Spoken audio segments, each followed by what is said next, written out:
Welcome to the fantasy audiobook. Harry Potter. I didn't expect the Dark Lord to become my best friend. Chapter 1. All stories start from this orphanage, all of them. This is my future home. Sepulus held the hand of the old man with a white beard who claimed to be his future guardian with one hand, and carried a small box of his with the other hand. In that box were all the belongings he brought out from the orphanage. This is it. The old man patted his hand gently. It may be a little weird, but I believe you will be fine, Sepulus. After all, this is just a place where you live temporarily, and you will spend more time there. At school, you'll love it. Surprius's eyes lit up. School. This is what he has always been looking forward to. It was because of the old man's promise that he could go to school that he agreed to the old man's adoption request. As a child who grew up in an orphanage, he had no overly ambitious ideals or ambitions. His entire outlook for the future was that he could be adopted by a good family, let him go to school, have a decent job in the future, and have a good life. A gentle and kind wife can have a lovely and lively child if the wife is willing. But no one adopted him. Everyone in the orphanage had a strange hostility and disgust towards him, especially the elderly nursing mothers. And every time someone finally wanted to adopt Sepulus, he would have a high fever, which would make it impossible to meet the adopter, causing him to miss out on every hard-won adoption opportunity. This old man was an accident. He stubbornly asked to meet with Sepulus, even though Sepulus had a fever and was so dizzy that he couldn't get up and down from the bed. What surprised Sepulus even more? When the old man put his hand on his hot forehead, his fever subsided so quickly. You are a wizard, child. The smiling old man with a white beard in front of him held his wrist. You want to go to our world with me. So Sepulus is here now. Austria, a tall tower called Nurmengard. To be honest, this looks like a perfect place to destroy corpses and eliminate traces. It is eerie and terrifying, with high walls that cannot be seen at a glance, narrow stone steps without handrails, cold, dark, and far away from human beings. There is a sentence engraved on the first entrance, engraved in German, for the greater good. Do you know German? The old man looked a little surprised. I don't know much, but I can spell and write at a relatively basic level, Sepulus shrugged. I'm really studying hard and working hard to try to have a better future, sir. The old man nodded. That's very good. You will definitely be a good student that all teachers like. He did not go to the tower with Sepulus, but stood under the tower and told Sepulus some precautions. He told Sepulus that he had only one neighbor in the entire tower. As long as he was careful not to make his neighbor angry, he could use all the rooms at will. The only accompanying task was that he had to go to the hotel every morning, lunch and evening.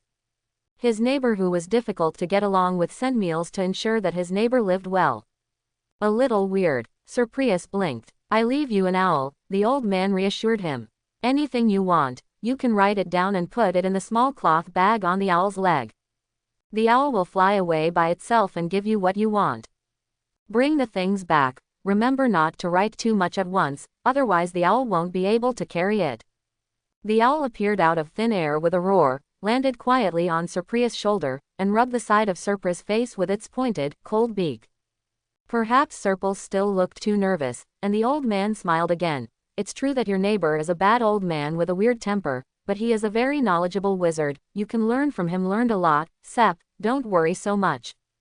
Can learn something. Sepulus blinked again, then nodded.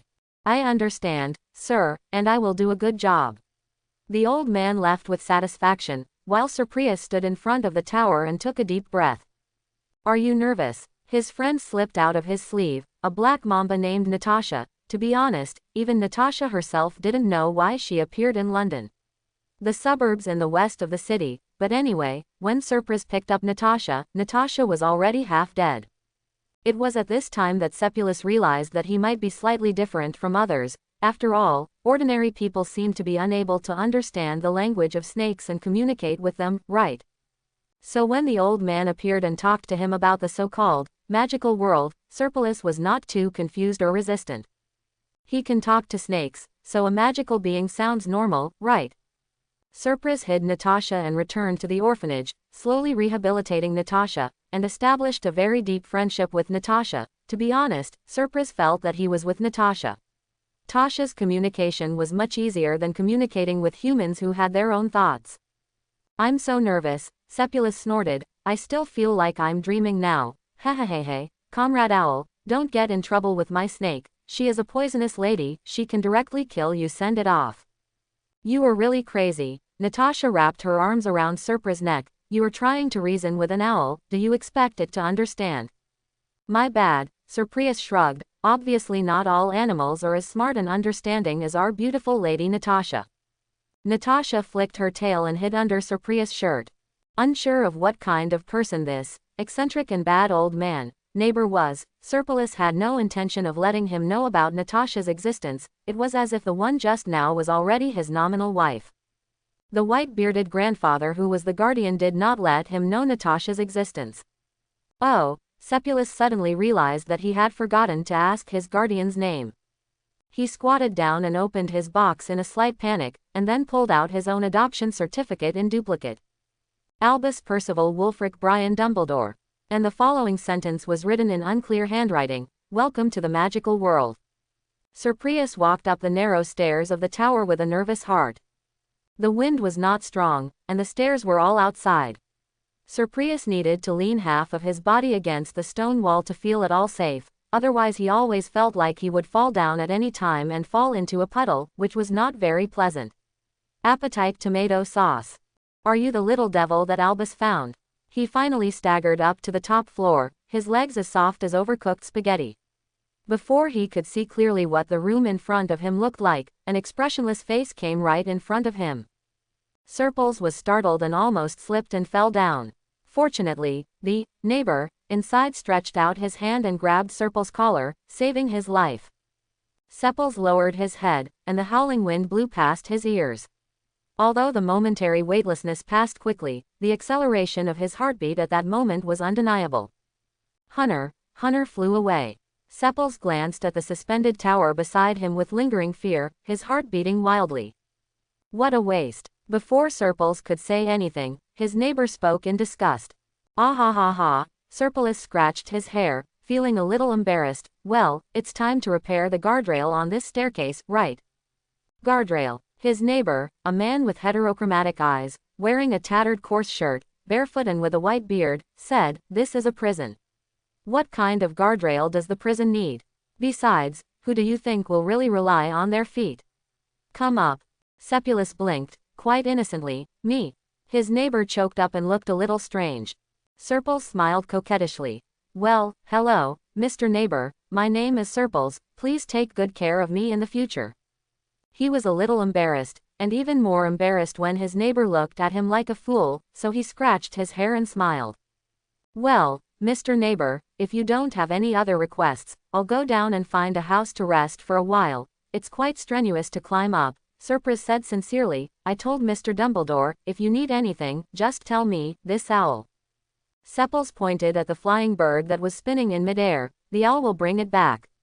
It's quite magical, isn't it?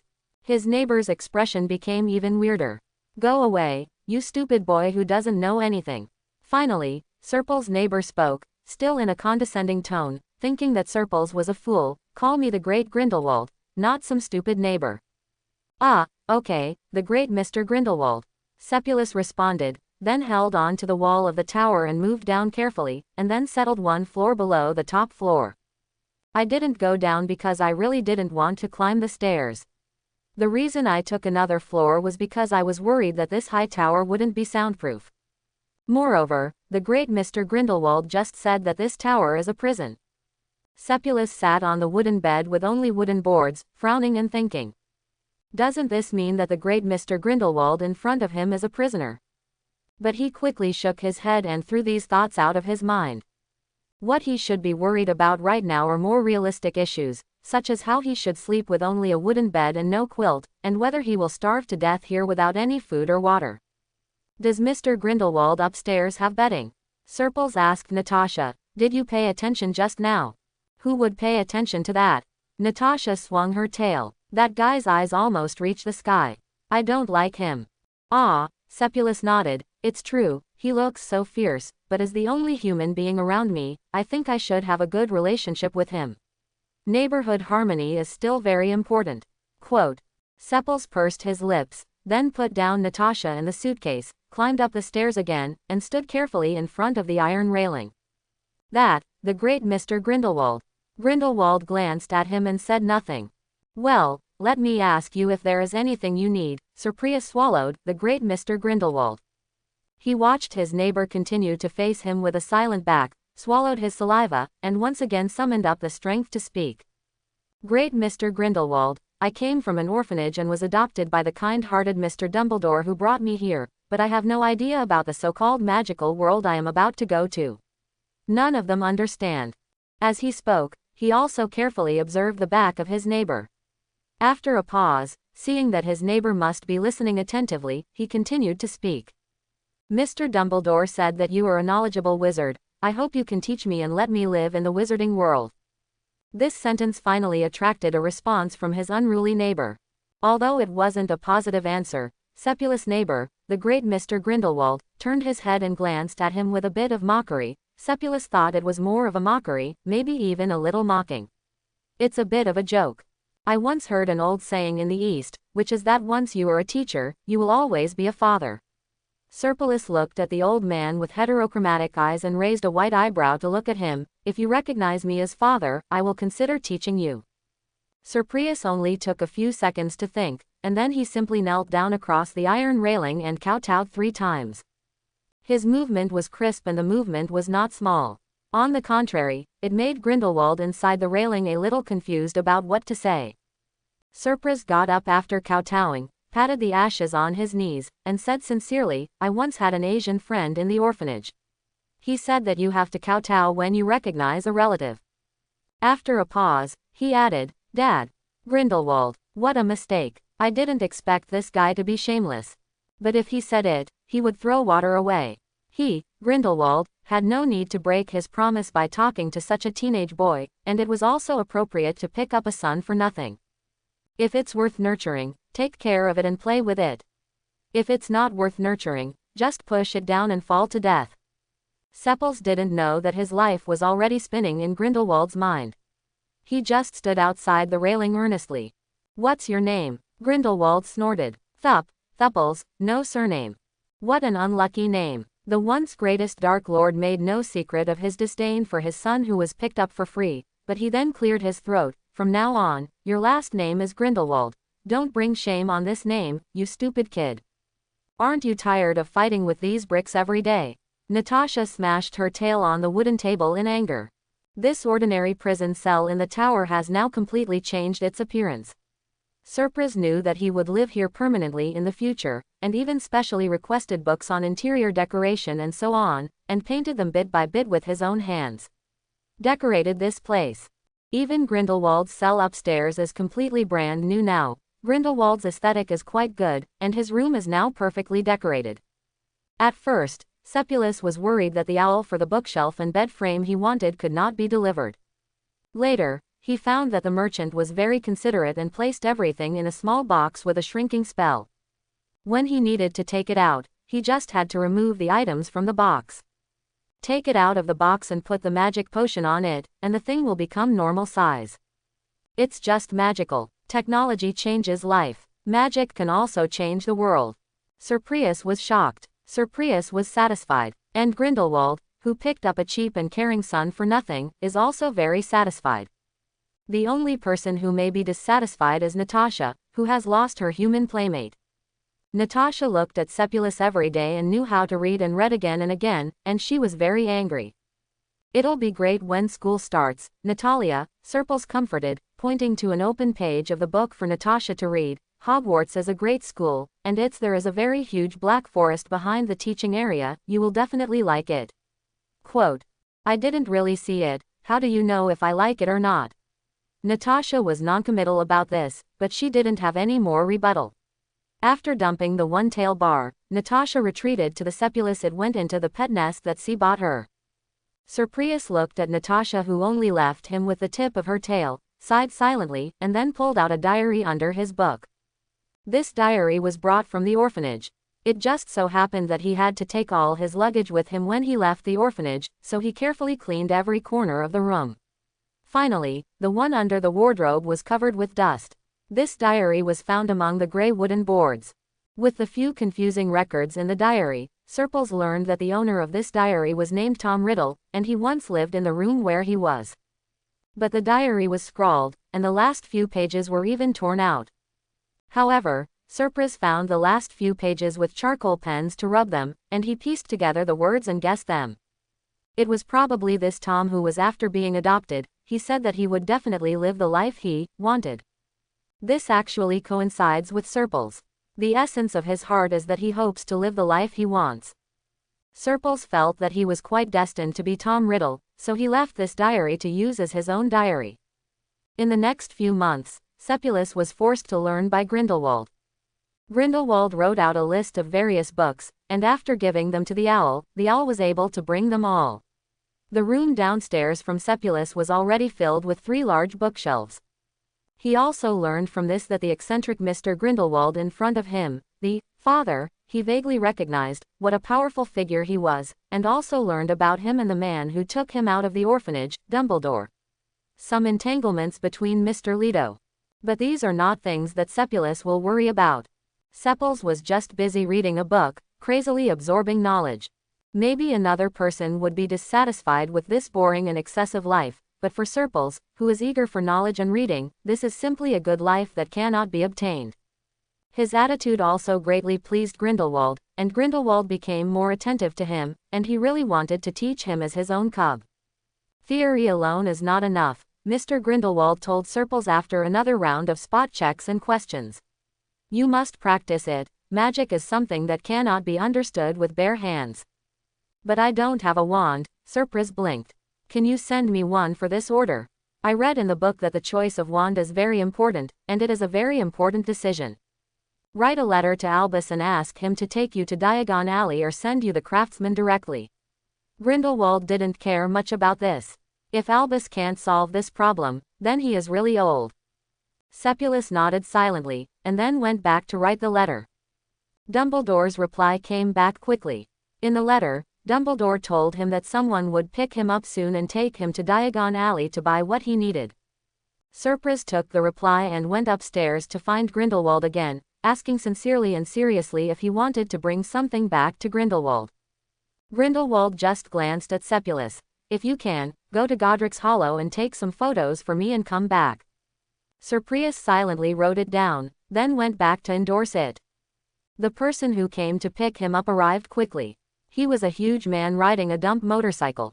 He was 3 splendids tall. He had thick hair and a beard, and his eyes were bright and dark.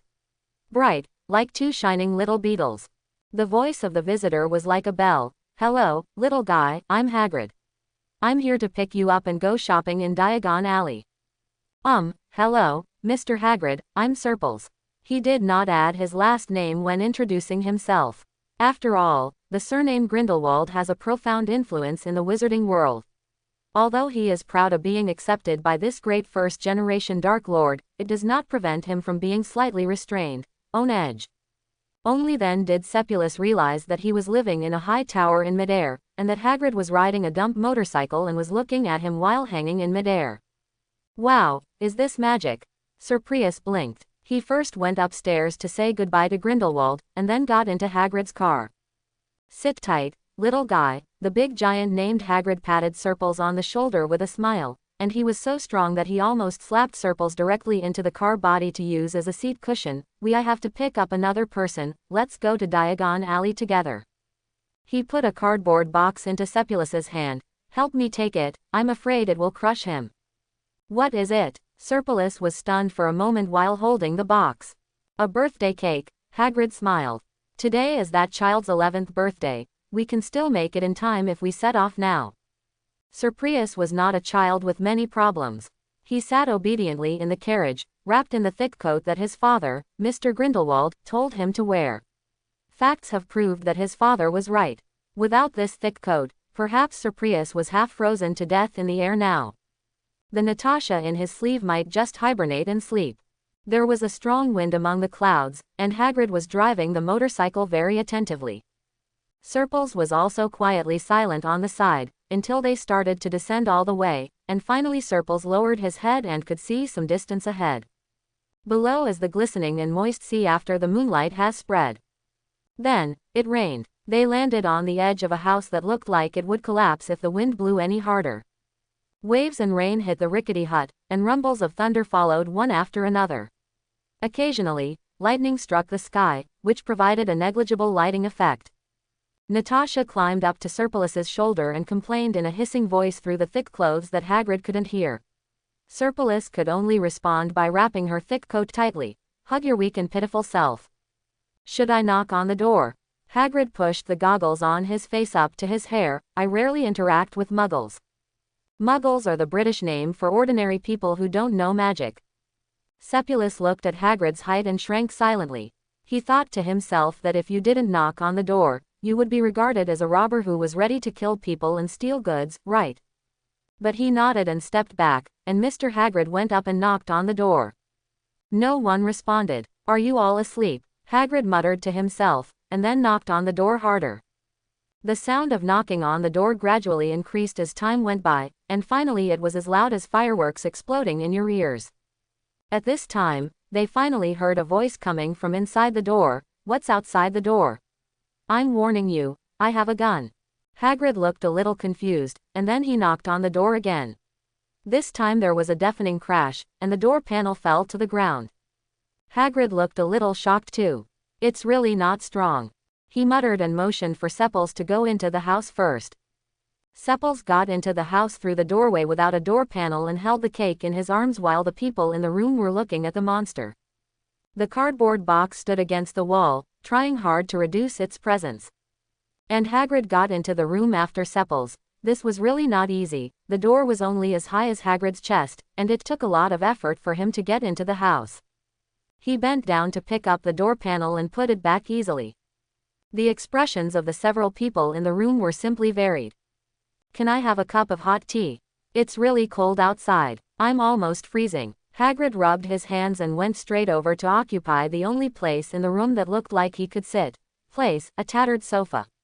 When he sat down, he did not forget to wave to Sepulus. Oh, come and sit here, Sepils, you must be very cold too. Sepulus, maybe I can be less cold. But he finally went over and sat down next to Hagrid, facing the different looks and gazes of the family. Oh, you must be Harry. Hagrid's voice suddenly sounded again, becoming more clear in this quiet and strange atmosphere. You look like your father, and your eyes, so much like your mother. Sepil's eyes followed Hagrid's voice and fell on the boy's face. The boy looked to be the same age as Sepils, but thinner than Sepils, with glasses on his face and hair. It was the same black as Sepils, and a pair of eyes looked at them in surprise. Hagrid patted Sepils on the shoulder, and Sepils understood what Hagrid meant, got off the sofa and handed the box in his hand to the boy in front of him.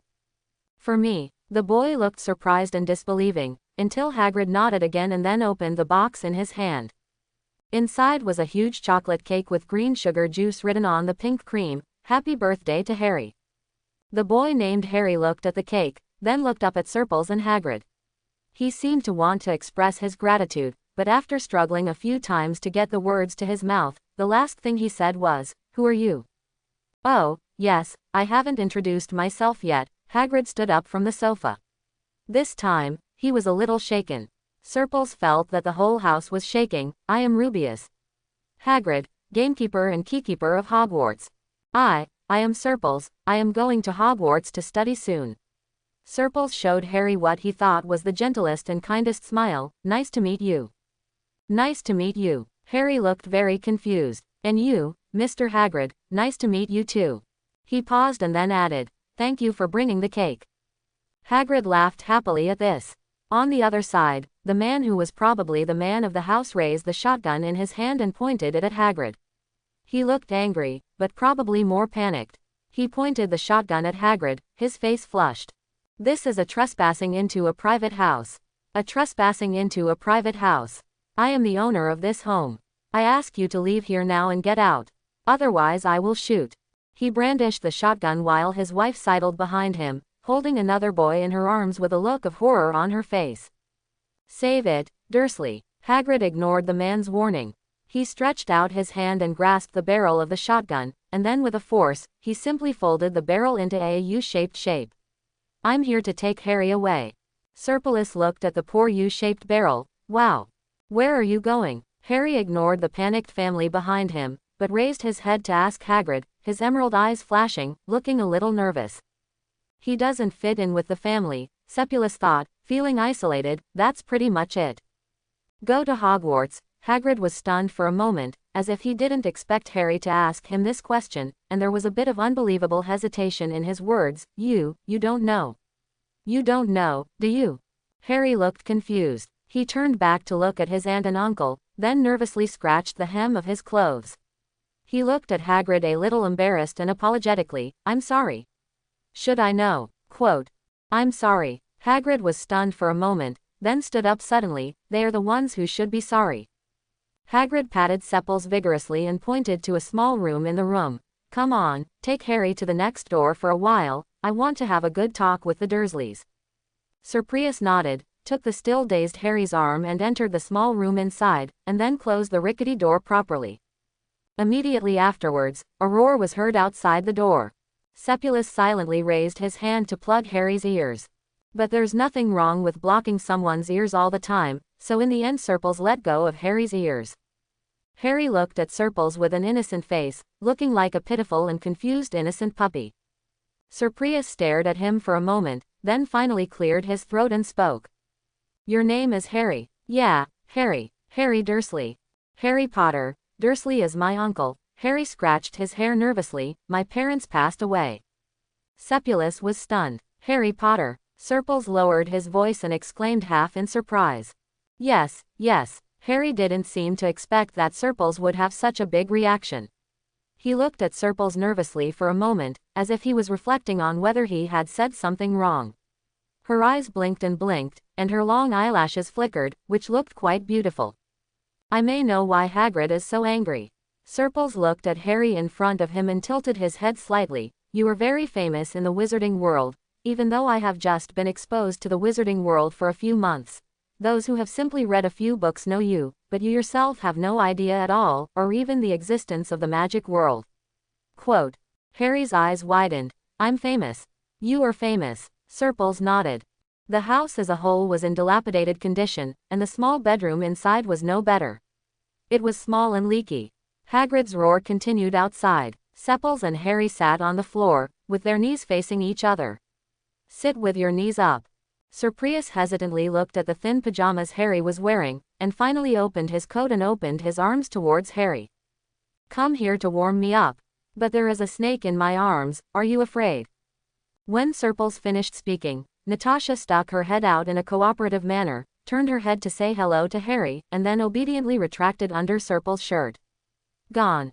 It doesn't bite, Sir Prius added. Harry hesitated slightly, but it was not the kind of hesitation that he was afraid of, so Sepals did not give Harry any choice. Instead, out of affection or embarrassment, Sepals did not give Harry any choice. He refused the opportunity, shook out his coat, and wrapped Harry in it. Thank you. Harry blushed. Sepals shrugged and said it was nothing. You are well known in the wizarding world, but maybe I shouldn't tell you this. It's a bit presumptuous. Sepals explained to Harry while meeting Harry's nervous gaze, which was a bit expectant. Since Hagrid has already come to pick you up, Mr. Dumbledore must have arranged the rest. We are still children, so we can just wait and make arrangements.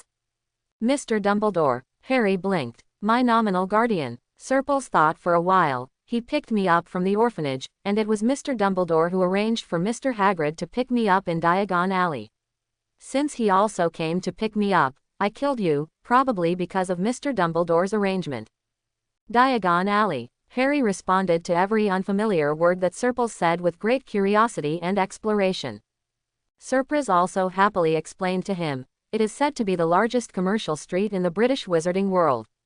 It has everything, but I have never been there.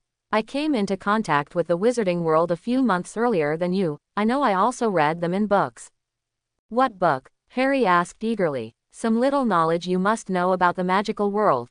Sepals tilted his head and thought for a moment. Probably this is the kind of book that will educate young children and the like. When we all go to Hogwarts I can lend it to you. Harry's face turned red again, and he mumbled a blushing thank you. They stayed here for a long time, until Hagrid came in from the gate of opening, looking still angry.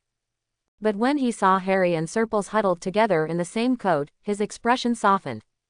He took off his huge and thick leather jacket and gave it to the two little boys. Sleep with this covered. The weather outside is really bad. I don't dare to go through the thunderstorm area with you two. He stretched out. When you wake up tomorrow, we will go to Diagon Alley to buy you some interesting gadgets. Oh, by the way, if you feel your clothes moving around at night, there should be something in a pocket. There must be 2 dormice. After Hagrid said these words, Sepples clearly felt Natasha moving behind his neck. Ah, it seems that these 2 dormice may not survive until they wake up tomorrow. Sir Prius silently sympathized with the 2 poor dormice who were about to become Natasha's dinner, and he and Harry went to find a corner to sleep in. The conditions were not very good, the wind was blowing very hard outside, and even Hagrid's thick coat couldn't be said to be very warm. Seppulus didn't care about this environment. He grew up in an orphanage. He was not a rich kid and could endure hardships very much. What kept him awake was Harry's accelerated heartbeat and shining eyes. The boy was looking forward to and excited about everything in the future, just like he was when he held Mr. Dumbledore's hand a few months ago. So Sepples reached out and fumbled around, and took Harry's hand under his coat. Harry was obviously stunned for a moment, looking at Sepples with his eyes, a little surprised and a little panicked. "We will become good friends, Harry," Sepples said softly. "We will both have a new life of our own in the wizarding world." His eyes were also shining, reflected in Harry's eyes. And Harry nodded vigorously. They finally fell asleep. I had a good sleep this time. Although the sound of waves crashing on the rocks is not a good sleep aid, but after listening to it for a little longer, it is very hypnosis. The next morning they were woken up by the smell of grilled sausages. Hagrid somehow lit a small fire in the house and was grilling sausages. He was good at his craftsmanship. The sausage was roasted by him until it was sizzling with oil. He also sprinkled pepper on it and exploded it in the fire. The tongue of a greedy person would fall off. "Are you awake?" Hagrid smiled at Harry and Seppulus, who were still in a trance and confusion. "Eat something when you wake up. It should be good to go with the cake that you didn't have time to eat yesterday. Eat it later. When we're full, we'll set off." They left this place the next day through Muggle means and headed all the way to Diagon Alley. It took a little effort, after all, to drive the flying motorcycle they came on the road. They didn't have a driver's license. "I can't use magic casually," Hagrid explained to them. "I was expelled from Hogwarts, so the Ministry of Magic has a restraining order against me." "But you flew here when you came." Harry looked at the huge motorcycle and touched the outer shell of the motorcycle nervously. He also wanted to see the motorcycle fly. "That's because I haven't picked you up yet," Hagrid shrugged, "and we were not in the UK at the time. We have to abide by the rules when we are in the UK, otherwise we will get into trouble." But when they wanted to ask more questions, Hagrid would change the subject and refuse to continue. He refused to say anything, so Harry and Sepples stopped asking. Hagrid didn't understand how to use Muggle currency, so he asked Harry and Sepples to buy subway tickets. They had to take the subway all the way to London. "This is a slightly big project, and you have to sit for a long time all the way, and you have to work hard to ignore the eyes of the people around you. Hagrid is so tall, he is almost twice the size of an ordinary person. When passing through the subway turnstile, he almost got himself stuck in the turnstile, not to mention that he had to occupy the space of almost 3 people. Fortunately, it's not a rush hour for commuting, otherwise Sepples felt that they would have received countless looks. But Hagrid obviously didn't care much. He was very focused on reading the newspaper. Harry didn't seem to care much either. Harry just looked out through the car window, his face full of envy for the outside world. "We'll split up into 2 groups later, okay Sepples?" Hagrid suddenly thought of something and moved his face closer to Sepples. "I'll take Harry to buy the things he needs to start school. You go buy a wand. Dumbledore seems to have other plans for your start of school shopping." "Other arrangements?" Seppulus was stunned for a moment. "Isn't Sepp with us?" Harry was also stunned for a moment. Harry was a little attached to his rare first friend. Although he was sitting on the seat, he was very close to Sepples. Suddenly he heard that they were leaving together, and he grabbed Sepples anxiously. "Sis hand.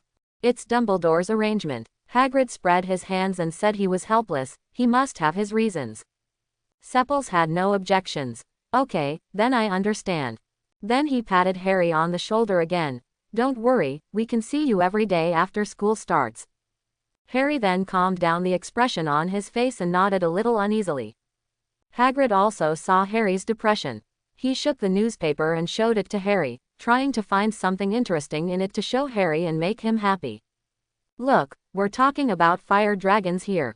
It's said that Gringotts, which we're about to go to, also has fire dragons. Hagrid pointed to a moving photo in the newspaper. Fire dragons are the most beautiful animals in the world. I really want a fire dragon. You want a fire dragon? Harry's eyes were indeed attracted, and he looked up at the newspaper in Hagrid's hand. Always wanted to, Hagrid said. They got off the subway, and under the guidance of Hagrid, they found a record store with ease, and then pointed them to a bar next to the record store. This is a dirty and shabby little bar. If Hagrid hadn't specifically pointed it out, Serples wouldn't have noticed that there was a bar here and would have simply ignored it. Even pedestrians on the road don't pay attention to this bar or even take a glance at it. The magic is amazing, Sir Prius muttered with emotion, and then was led into the bar by Hagrid. Both Serples and Harry were a little nervous, but they felt safe following Hagrid. Hagrid walked into the bar with the two young boys with ease. There is a very beautiful and large clock hanging on the bar. It is very beautiful and interesting. There are no hands on it, but there are many birds painted on it. Serples couldn't tell how this clock told time, but Hagrid obviously understood, so he panicked for a moment and patted Serples on the shoulder. It's broken, we don't have enough time. Serpulus, can you go by yourself? Just go out from here and go straight along the road, and you will find Ollivander's wand shop. He looked a little worried, but Serples was very sensible and didn't say much. He just nodded. But I have no money. Oh, you don't have to worry about this. Hagrid patted Serpulus on the shoulder again. You just need to go, there will be someone waiting for you over there. Huh, is there anyone waiting for me? Serpulus was slightly surprised, but he nodded slightly, took note of the route Hagrid told him, and walked straight forward. He walked through the bar, went out through the back door, and turned out of a small alley. The road in front of him suddenly became clearer. There is a huge spacious road in front of you, and the sunlight pours down along the eaves, shining on the bustling streets and everyone's faces. Serples is a well-known sensible child in the orphanage.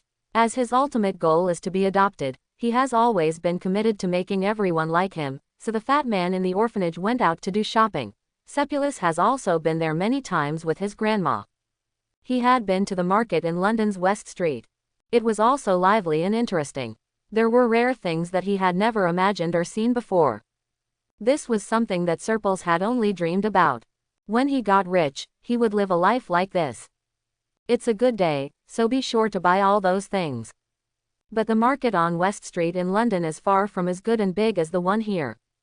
Serpulus swallowed silently. Natasha was finally able to get out of Serples' clothes and take a breath.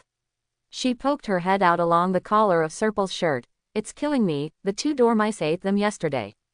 I'm about to choke to death. Sir Prius glanced at her. Do you like it? Natasha turned her head and looked at the noisy long street around her. Her little head could not understand the meaning of the sign on the store door very well, nor could she understand the surroundings very well. Seeing the joy and smiles on those people's faces, she could only instinctively feel Serpulus' joy. She turned her head. You will make a lot of money in the future. When you have money, you can buy this place, and it will all be yours. Natasha was just a snake. Natasha couldn't think of anything more. She instinctively said what came to mind, but she still got Sir Prius' smile in return. You have a good idea. Why don't you want me to buy tens of thousands of dormice for you to make a midnight snack? Because I don't like eating dormice that much. Natasha didn't hear the joke in Serples' words, but turned around and retracted into Serples' collar. Don't you still have other things to do? Well, go and do your work, I'll just sit back and take a look. Most humans have a natural fear of snakes. Serples was discovered when he was raising Natasha in the orphanage. At that time, some children secretly commented that Serples was a freak, so later Natasha would intentionally or unintentionally avoid people, to prevent his existence from being seen, and then talk about Serpulus. Although Serples was also distressed, he had no choice but to stretch out his finger and tap Natasha's little head. Wait a minute, I think Hogwarts can even raise toads and mice, so I guess not. I'll be restricted from keeping a snake, Natalia. But Natasha just shook her tail. Sir Prius followed Hagrid's instructions and walked forward. The wand shop was actually easy to find.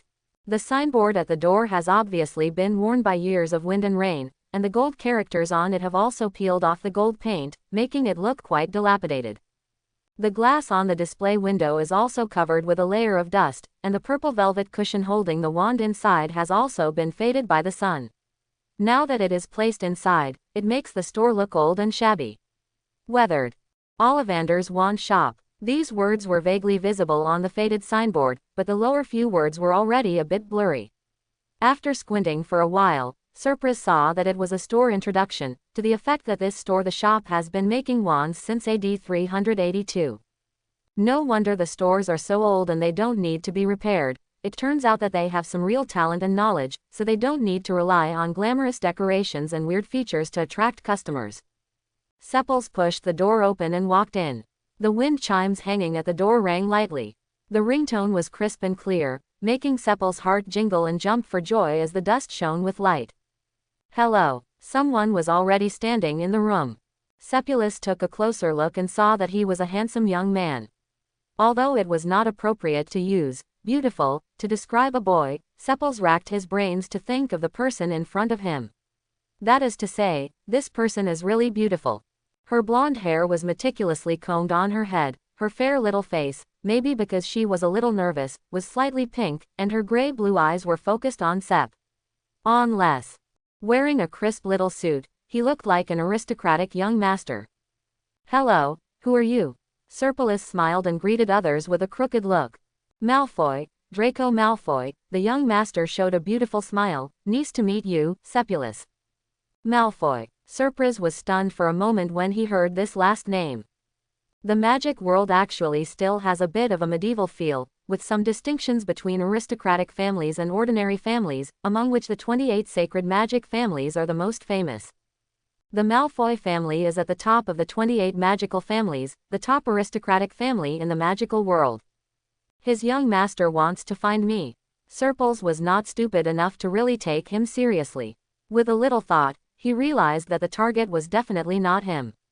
Most of them were for his guardian, the principal of Hogwarts, Dang. Blado, or Mr. Grindelwald, the cheap adoptive father behind him. Hello, I'm Sepples. Sepples smiled brightly at the young master in front of him. Nice to meet you. He was generous, and the young master of the Malfoy family smiled politely at him. I heard that you also wanted a wand, so I asked my father to send a message and let the two of us come together. Quote. He smiled, and you could see the scrutiny and judgment inside. I think we should be in the same group, right? Sepples could almost hear what he meant. Grindelwald mentioned it to him and said that the wizarding family has adhered to the purity of their bloodline so far. This is not a wrong thing, because the purity of their bloodline has kept the innate magic flowing between them. Nothing is lost in the blood. But at the same time, this also has big drawbacks. To put it in layman's terms, there are only so many people in the circle. You marry my sister and I marry your brother. In the end, everyone is in-laws on top of each other. They are destined to be together. Bring in new blood, otherwise we'll all die. You are the kid that Dumbledore brought into the wizarding world, and you are the son who I gave my last name to. You are regarded as a favorite by countless people. Grindelwald always spoke honestly and unceremoniously. You can just play with it casually.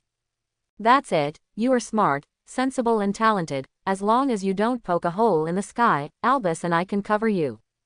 However, Seppulus thinks that he is not the kind of person who can poke holes in the sky, but he is not a white flower who can be taught by others.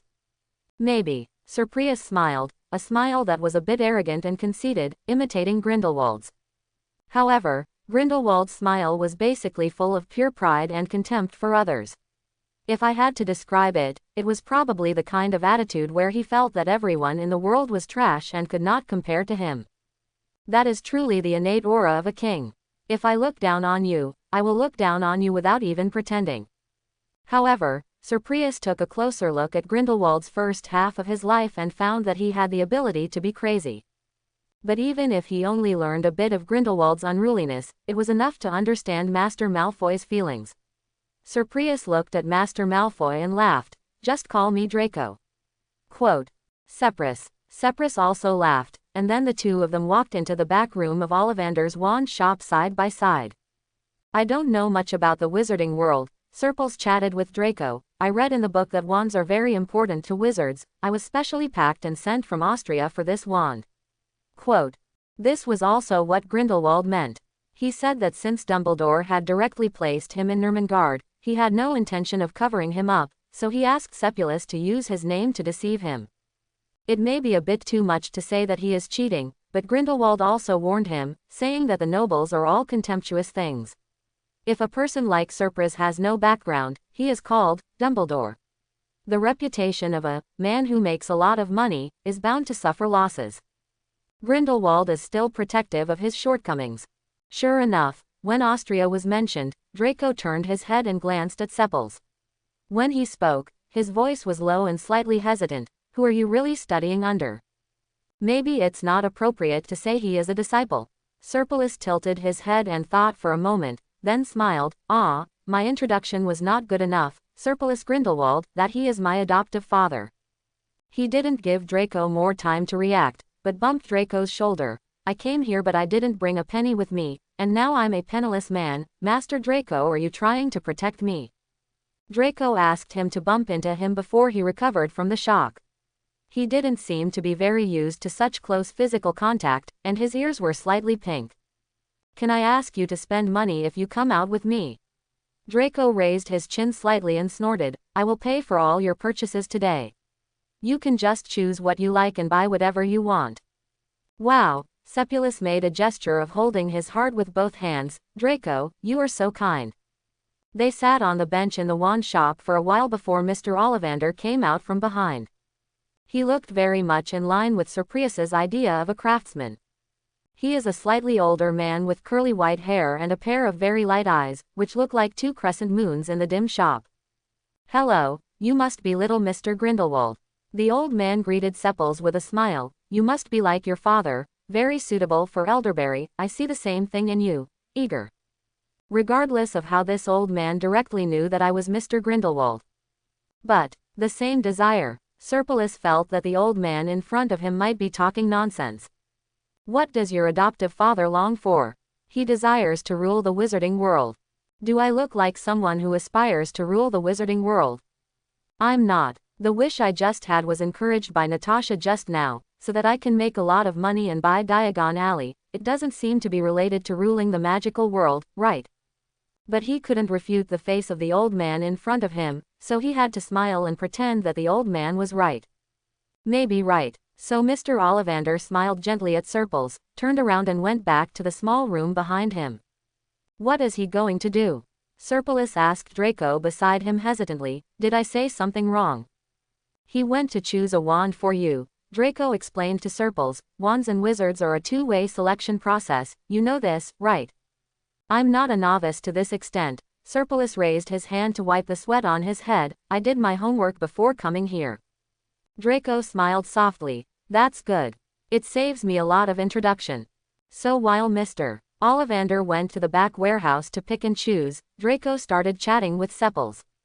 They don't have many topics in common, but Draco is also very talkative and can chat about all kinds of things. Thanks to the pile of books he has been reading recently, Sepils can also keep up. There won't be any cold spots. So after chatting for a while, Draco suddenly shrugged. You are very different from what I imagined. Sepulus looked at him from outside. What do you imagine me to be like? I can't tell. Draco seemed to be really thinking in distress, but it's definitely not like this. I thought you would be a little more nervous. Maybe, after all, my father told me that you are Dumbledore. It was picked up from the orphanage and only lasted a few months. After saying that, he seemed to realize that his choice of words was inappropriate, and silently added, sorry, although there was no apology in his tone. Ah, I was nervous. Serpils did not deny it. But after reading a few books, I felt less nervous.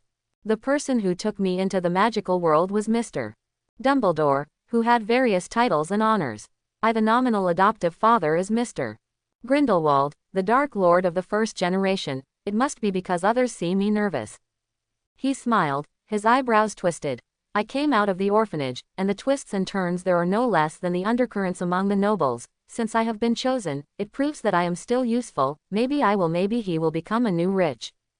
After saying that, He paused pretentiously. Hey, isn't it a bad idea to compare an orphanage to a big noble? I'm sorry. Draco's eyes flickered slightly when he looked at him. He looked at Serpils and stretched out his hand again. Draco Malfoy. Seprus Grindelwald. Seprus held his hand again with a smile. We will definitely become good friends, Draco. Draco nodded, obviously more sincere this time, and even took the initiative to invite. After buying the wand later, would you like to go to Mrs. Green's dessert shop for something to eat? I heard my father say that you are the first. If you come out to play for the first time, you can stay a little longer, and leave those odds and ends to my house elves. The kind of house elf in the book. Seppulus blinked. Wow, it is indeed the Malfoy family. Draco snorted slightly proudly and puffed out his chest. At this time, Mr. Ollivander left and returned, holding a large number of small rectangular boxes in his hands that could bury his whole body. Seppulus was quite stunned. It's normal. Draco patted Seppulus on the shoulder very openly. Ollivander's wand shop is the best, and the most strict. Don't worry, Ollivanders. Sir will definitely help you find the best wand for you. When Mr. Ollivander heard this, a smile appeared on his face. Wizards are choosing wands, and wands are also choosing wizards.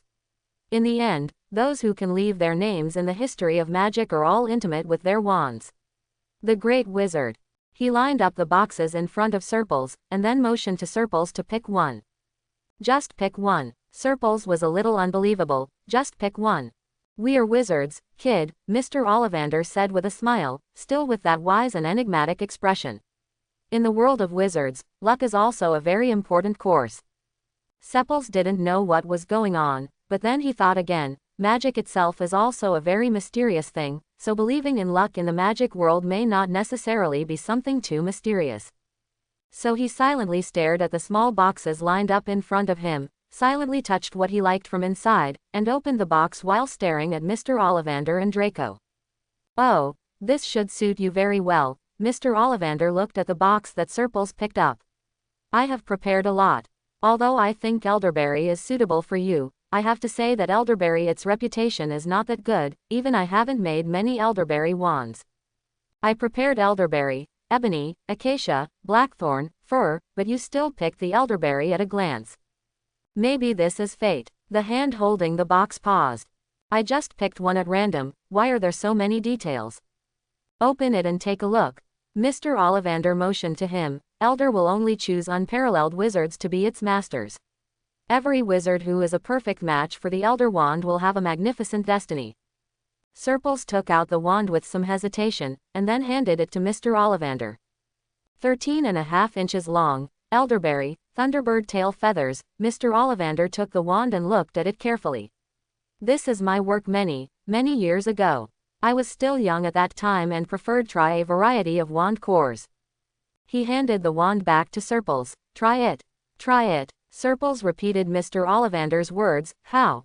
Wave it. Mr. Ollivander smiled softly, and then turned sideways to hold out a candlestick. You can try to light it in your mind, or change it into something else. Seppils was still confused, but Draco nodded slightly at Seppils from one side. Surprius then raised his hand. A strange feeling arose from his heart. How can I describe this feeling? It is difficult for Seppils to explain this feeling clearly in words. He just feels that his heart is beating very fast and there is a strange throbbing. If he had to describe it, maybe it would be the first time. Climbing the high tower of Nurmengard, almost slipping and falling, the heartbeat speeds up the same as this. The candle changed when Surprius pointed his wand at it. Its wax melted and reshaped into the shape of an exquisite bird. Surprius didn't recognize it, but he guessed that maybe this was Thunderbird, the owner of the core of his wand. Amazing. Mr. Ollivander was the first to applaud, and his tone could not hide his amazement. You have an extremely rich magical power, little Mr. Grindelwald. You may become a great shapeshifter in the future. Quote. Thank you. Seppulus held the wand tightly in his hand and smiled at Mr. Ollivander. There was obviously shock in Draco's eyes that had not faded away. Serpils knew that when Draco returned, he would probably immediately tell his father what he had seen and heard today, including that Serpils had received what kind of wand. But this had nothing to do with him. After all, Draco paid very simply. He bought everything including the wand holder and maintenance tools, and he bought the best ones. The one who gets the money is the uncle. Surprise happily followed Draco and said thank you repeatedly, causing the tips of Draco's ears to turn from slightly pink to red. Draco finally said with red ears that he would take Sepulus around Diagon Alley, and Sepulus naturally said yes. Draco took Sepulus to Flourish and Blott's bookstore and bought a map of Diagon Alley. The original plan was to ask Sepulus to look at the map to see his favorite store, and then they went there. Unexpectedly, Surprise fell in love with Flourish and Blott's bookstore. This is really good, Sepulus sighed as he looked up at the large bookshelf that reached the ceiling. I had never dreamed of having books to read. Draco's eyes flickered slightly. Have you ever? Where can I read any books in the orphanage? Surprise's hand fell on the spine of one of the rows of books. It's good to be fed and clothed. How can I think of anything else? He turned back and smiled at Draco. Hey, is the school dormitory big? Can I buy a lot of books and put them in it? Slytherin rooms are all single rooms, you can modify them however you want, Draco replied. I have a high-level VIP at Flourish and Blott's bookstore. You can just use my card when the time comes. You can order whatever you like directly. Send it to school. Wow, Draco, you are so kind. Surprise smiled with his eyebrows crooked. Then I will bake cookies for you next time. Bake cookies. Draco was confused. It's not like he hasn't received gifts from friends before. The friendship between children of aristocrats is actually just that. You can't say that you don't give sincerely, but there may be a bit of pretense. However, the gifts they exchanged were of real value. Cookie. This was an area Draco didn't touch. No one really gave him cookies. Well, the desserts I make are quite delicious. There was a charity sale at the orphanage. We would all make something and take it to the market. I learned how to do it during that time. Sepulus was still smiling. I can't afford an expensive gift in return, but I can supply biscuits for a lifetime. Okay, Draco nodded, then I'll wait. He once again looked at Surplus's back carefully. Surplus was concentrating on picking out the books at Flourish Blossoms, and did not pay attention to Draco's gaze. Sepulus is so weird. Draco seriously thought that Sepulus was weird. He said that he asked Mr. Malfoy to come over, but he was actually lying to Surples. He doesn't want to come. Because he felt he couldn't commit the crime. So what if he is the person brought back by Dumbledore? This person actually grew up in an orphanage. What kind of disturbance can a muggle who has lived for 11 years be brought into the magical world suddenly? It's already good if you don't run away in despair. Dumbledore was getting old and had a bad brain, so he thought of stirring up the pond. Why would his father join in the fun? Do you really think that the beggar Dumbledore picked up from the orphanage could become something big? Do you want him to come and interact with people in person? It's better to spend more time. It is said that Harry Potter has also come to Hogwarts, so I want to get in touch with him. But Sepulus and Draco had completely different ideas. He is not as timid or inferior as Draco imagined. On the contrary, he is quite open and generous. If you don't know something, just ask directly. If you can't give me a valuable gift in return, then pick the best one I can give you. He was not as ignorant as he imagined. Draco was indeed boasting intentionally or unintentionally when he was at Ollivander's wand shop. He just wanted to impress the little Grindelwald. So what if you are favored by Dumbledore? So what if you are lucky enough to be favored by Grindelwald? Heritage is not something you can just say you have. But Surples didn't appear at a loss. He could answer everything Draco mentioned. Even the boring history of magic could be answered fluently. Occasionally, he would only make a few mistakes or omissions. Better than most young wizards who were born and raised here. Draco's eyes were definitely higher than his head. He has this capital. He is the only heir to the evergreen Malfoy family in the 28 wizarding family, and the young Master Malfoy is pampered by his parents. He can look down on most people in the wizarding world. All roads lead to Rome, and he was born in Rome. But he is not a dandy young master who only knows how to look up and not look at others. He is not a person who cannot understand the situation. Surples is very powerful, not to mention his Elder Wand, trapped in the legend of Elder Wands never prosper. It is recognized as the most powerful wand. In terms of his demeanor and his knowledge reserves, it is not impossible for Draco to say that he was Dumbledore's backup man who had been hiding in Nurmengard for a long time. Wouldn't it be even more remarkable if he was really just an ordinary person who had just been brought back from the orphanage? Such a person must be a friend of the Malfoy family. Draco looked at Serpil's side face leaning against the bookshelf and took a deep breath silently. Is there anything you like? If you like it, buy it. Then just ask them to send them to school. Draco stood next to Serpil's. There is also a stationery store over there. The color-changing ink at home is really interesting. Do you want to go and have a look too? Surprius returned to Nurmengard filled with money. Hey, Grindelwald watched Surprius carrying things back and forth to the tower. Did you go out to stock up on goods this time? Are you planning to open a department store where we are the only ones here? What? Surprius wiped the sweat from moving things back and forth. In fact, he didn't move things himself. After getting the wand, he naturally wanted to try the magic spell he thought, so Grindelwald simply asked him to use the levitation spell to move things. Now he has walked back and forth to the tower 7 times, and his whole body is almost like a puddle of mud from exhaustion. However, facing Grindelwald's cold gaze, he still straightens his back. That's right, Grindelwald nodded slightly. You have to control your temper at any time, so as not to have those young masters and ladies gossiping behind your back. Sepulus nodded silently. Did that Malfoy boy sell you all this mess? He was quite willing to pay for it. Grindelwald has good eyesight and is also very clever in seeing things. After going through this several times, Sepulus gave Grindelwald a slap in the face. Surprius carefully kept the good things that Grindelwald said, and used the second best things that Grindelwald said. Although Grindelwald said that the next best thing is something that ordinary people cannot afford. But Draco bought too much. In the end, Serpils basically didn't dare to turn his eyes, because whenever Serpils glanced at something for a second, Draco would directly sign the order and buy it. He felt guilty for buying Serpils forcibly. You will be fine if he buys it for you. The Malfoys are rich, and they are just showing it off to Albus.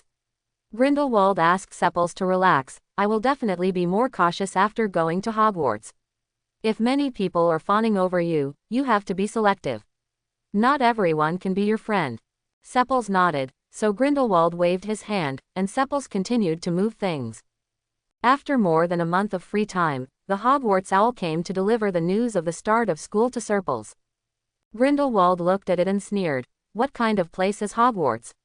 It's not as interesting as Durmstrang. If it had been back then, I would have definitely arranged for you to go to Durmstrang. Demstrang. Sepulus rolled his eyes. By the way, Dad, can I go to both schools? You are quite greedy, Sepulus said, which made Grindelwald gasp in surprise. If you want to go to school, there is no one like you who can do it right. Isn't it true that the teachings on both sides are different? Surprise obediently spoke to Grindelwald through the iron railings. The teachings at Hogwarts are a little gentler, but I think dark magic also has merits. Wouldn't it be a pity if we just let it go and don't learn? Besides, Dad, you are the great Dark Lord Grindelwald. As your cub, doesn't it make sense that I don't know any dark magic? Isn't that right, Dad? You can do well and you can think of a way, Dad.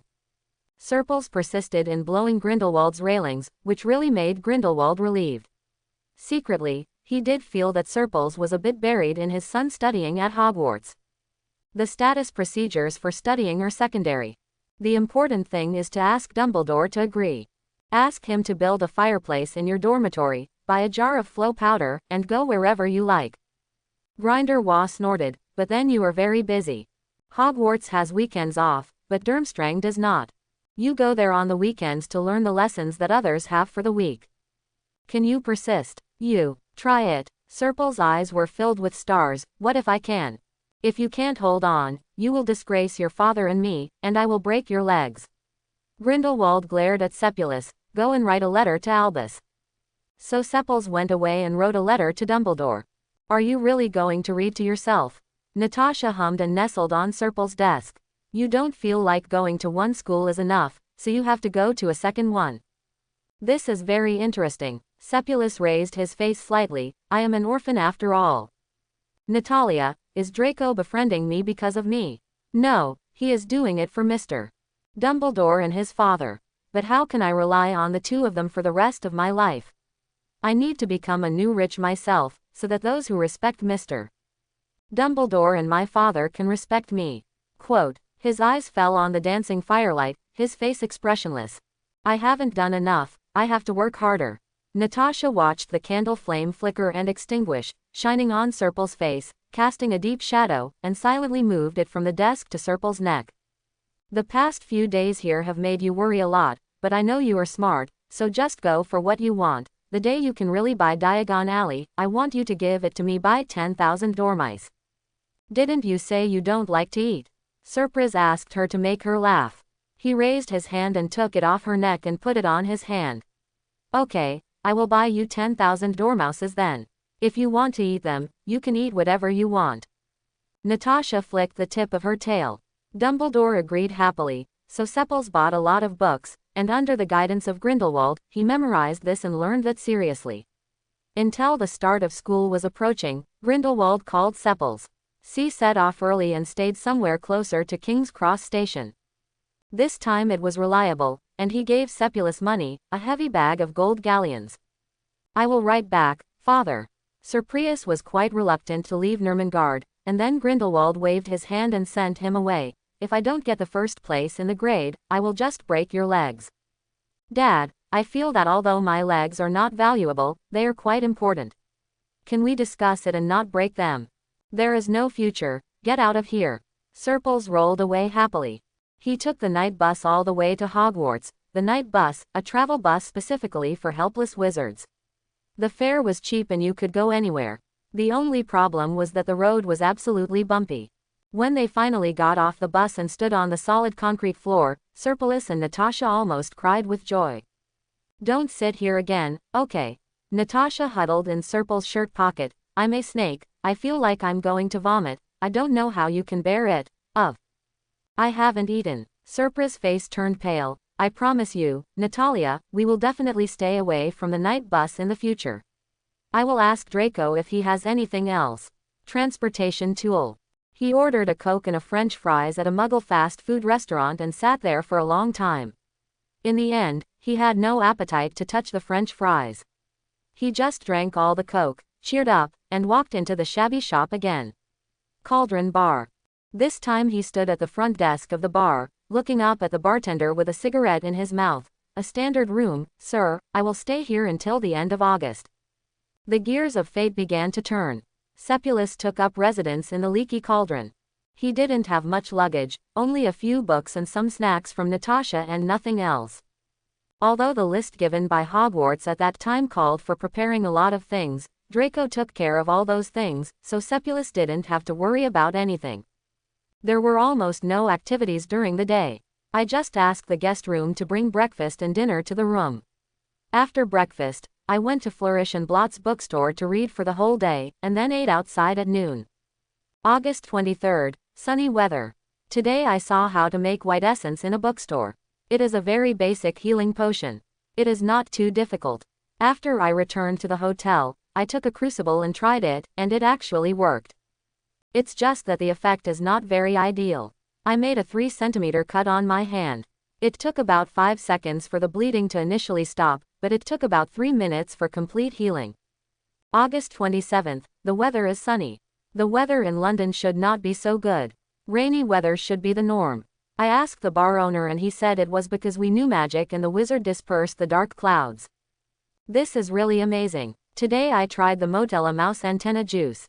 Although I felt that the healing effect was not as good as expected, the pain relief effect was great. August 30th, sunny weather. I'm going to Hogwarts by car tomorrow. I gave myself a day off today. I bought a camera at a thrift store and took a photo of Natalia and me. After applying developing potion, the photo was really real. It will move. It was amazing. I thought it was funny, Natalia thought it was funny too, and we decided to send this photo back to my father. Natalia is very happy today because I asked the owner of the pet shop and the owner said that it is normal to keep snakes in the wizarding world, so Natalia can stay with me openly. It's just that he can't speak. The wizarding world regards the ability to communicate with snakes as unknown. I don't care, but Natalia's attitude is very firm, so I won't talk to her in front of outsiders. Sepulus is a seed, a good seed. He has found the soil that suits him, and then he is working very hard to dig his roots down, desperately absorbing nutrients, and waiting to grow into a towering tree. A few days passed by in a flash, and when it was time for school to start, He picked up his small suitcase, held Natasha in his arms, and took the subway to King's Cross Station. Everything in the big city was very grand. With emotion and admiration shining in Sepulus's eyes, he looked all the way and turned to platform 9 3/4 according to the guidance of the ticket. But there is only one wall here, nothing else. Surprius frowned for a moment, then sat down on the waiting bench on the platform. It doesn't matter if there is no platform. The train doesn't leave until 11 o'clock. He came early. There are always people who have to go to school and go to the platform in such a long time. He should pay attention and see if it's over. He was right. He didn't even ask Sepulus to wait for too long. After 10 minutes, Sepulus saw a large family, about a family of 3, in the middle of platforms 9 and 10. He wandered back and forth near the wall for a while, and then headed straight for the wall while no one was paying attention. Then Sepulus saw water-like ripples on the wall, and the family just disappeared into the wall. Wow, Natasha, who was huddled in Serpil's pocket, exclaimed, "Does the magic start now?" It's indeed amazing. Serpilus walked into the wall after watching for a while. I'm really looking forward to what will happen in the future. Walking into this wall, it is a brand new space. A dark red train is spitting steam on the track. There are already many students and parents around. The thick smoke of the steam is lingering over the crowd, and cats of various colors are running under people's feet. Running around, you can occasionally see toads jumping around among them. Someone actually buys toads as pets. Sepulus warned Natasha that he couldn't eat this, but Natasha slapped him with the tip of her tail. I left the high-end snacks to catch the toads myself. Natasha's voice was incomprehensible. Sepulus, did you become stupid and then think that I was as stupid as you? Sepulus looked at the red mark on the back of his hand that Natasha had pulled out aggrievedly, then pouted, got in the car and went to find a seat. He came early and had no acquaintances, so he happily found an empty private room and sat down. Natasha slipped out of his hand and folded it up on the table, holding up her head and a certain section of her body to look out at the excitement. This section of the snake's head is really a bit obvious. Especially since Natasha was a poisonous snake, others would just run away if they saw her, but they would not dare to enter Sepulus's box. Sepulus was happy to be free from the trouble of unnecessary dealings with others. But the leisure didn't last long, and the door of the private room was knocked open. Before I got on the train, I heard someone talking on the platform outside, saying how a cold-faced black-haired boy with a snake was so scary. Draco opened the door and came in with a little smile in his eyes. Interesting, just thinking about the way you dragged me to pick out the pet snacks, I guessed that this person was you. Draco. Serpilus closed the book and smiled at Draco.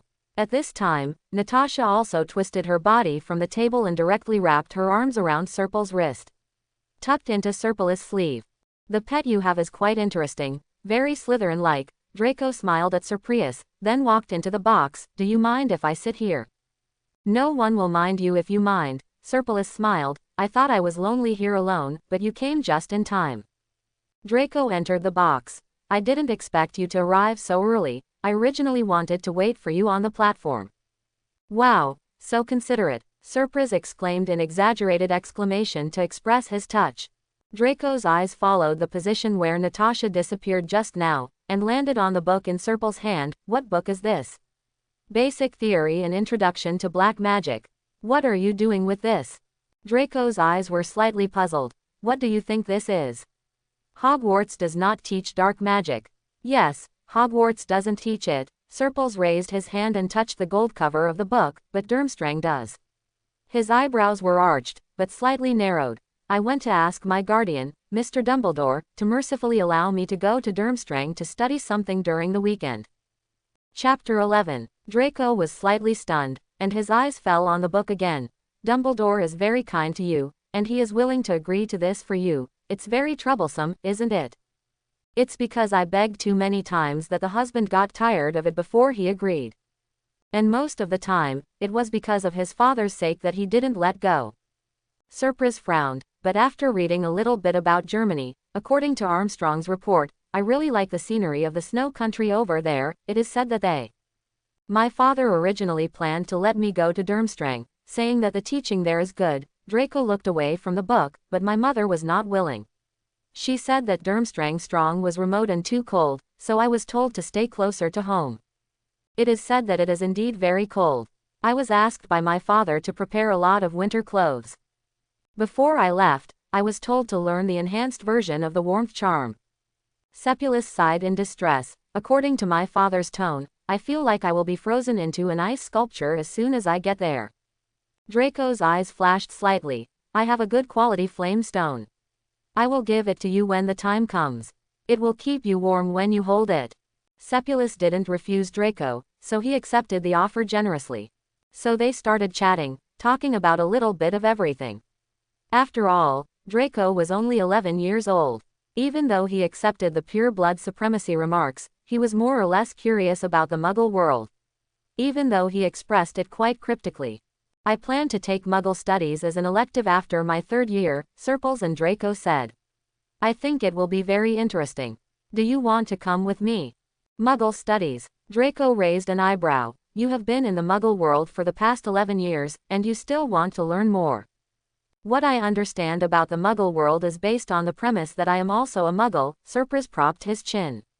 If I looked at it from the perspective of a wizard, I would definitely see more differences. He was still smiling, and after making the suggestion without asking Draco, he suddenly put his chin on Draco's shoulder. Hey, is that a mobile cart that sells snacks in the train? I want to eat it. Oh Draco. A bit tea and a bit delicate. The excessively fair skin caused by not being healthy creates a fragile posture, and the gurgling autumn water in a pair of eyes is actually a bit breathtaking. Natasha was so offended that she slapped Serpilus one tail in disgust with her sleeves. But it doesn't matter, Sepulus pinched the tip of Natasha's tail accurately through her clothes. This is the persona Sepulus has set for himself. If he can't hold the flower of the high mountain stand, then the stand holding a cup of green tea is just fine. He comes from a humble background and is not that shameless. Draco glanced at him silently, his expression blank for a moment, and then he waved his hand to wave the sales cart in. What do you want to eat? Draco pointed to the cart. You can take whatever you want to eat. Sepulus blinked his eyes. I haven't even eaten it, are you picky? Draco also showed a slightly embarrassed look, and lowered his voice in Serpilus's ear. I haven't eaten a few, my snacks are basically ordered from other handicraft shops. Quote. The two looked at each other, both of them dumbfounded. One is that the conditions are not good and I have never eaten there, and the other one is that the conditions are too good and I have never eaten there. Then let's have 2 portions, Draco finally decided. If you can't finish it, you can give it to Goyle and Laboon. So we decided. Half of the carriage was filled with food, and the 2 of us sat in the mountain of snacks and picked through them, trying a few bites of each. The scenery outside the car window changed. The buildings in London began to fade away bit by bit, and finally turned into an endless wilderness with few people visible. The specific address of Hogwarts cannot be known to the general public. This is the basic principle of escapism in every magic school. From the outside, the place where Hogwarts is located is just a dilapidated and haunted ruin. Let people know that there is a different world inside. The Hogwarts Express is generally speaking the only normal way to travel to and from Hogwarts. The journey was not short. The sun outside changed from the midday sun to the dim night, and finally the twinkling stars hung in the sky, and even the train carriage was covered with a thin layer of fog. At this moment, there was a knock on the door of the box. Please come in, Draco responded, then turned to look at Serpils. It should be my friend who is looking for me. The door opened, revealing a boy with wheatish skin and short hair. He was quite handsome. Didn't I just go to see my new friend as I said that, or just come and sit for a while? What Daphne said just now, is your new friend. It's a Dementor who has become a spirit. He actually kept you sitting here until you were almost at the station. You were clamoring to come and take a look, but Pansy finally managed to hold you down. Quote. He leaned against the door frame and waved to Sepils to say hello. Brace Zabini, I have heard of you Sepils for a long time. Hello, Blaise. Blaise called him affectionately, and Serpils skipped the polite way of addressing his surname and directly called him by his given name. I know you. You want to know more about my mother, right? Blaise shrugged. Mrs. Zabini, an extremely beautiful witch who has lost 7 husbands, has a large amount of objective wealth given by her late husband. With a smile on his face, Sepulus was noncommittal to Blaise's question. Blaze didn't waste any more time on this matter. Speaking of which, have you heard? Harry Potter is on this express. Harry Potter. Draco's eyes lit up slightly. Which Harry Potter? Who else can there be? Blaze leaned against the doorframe and made a face. He didn't have the airs of an aristocratic young master.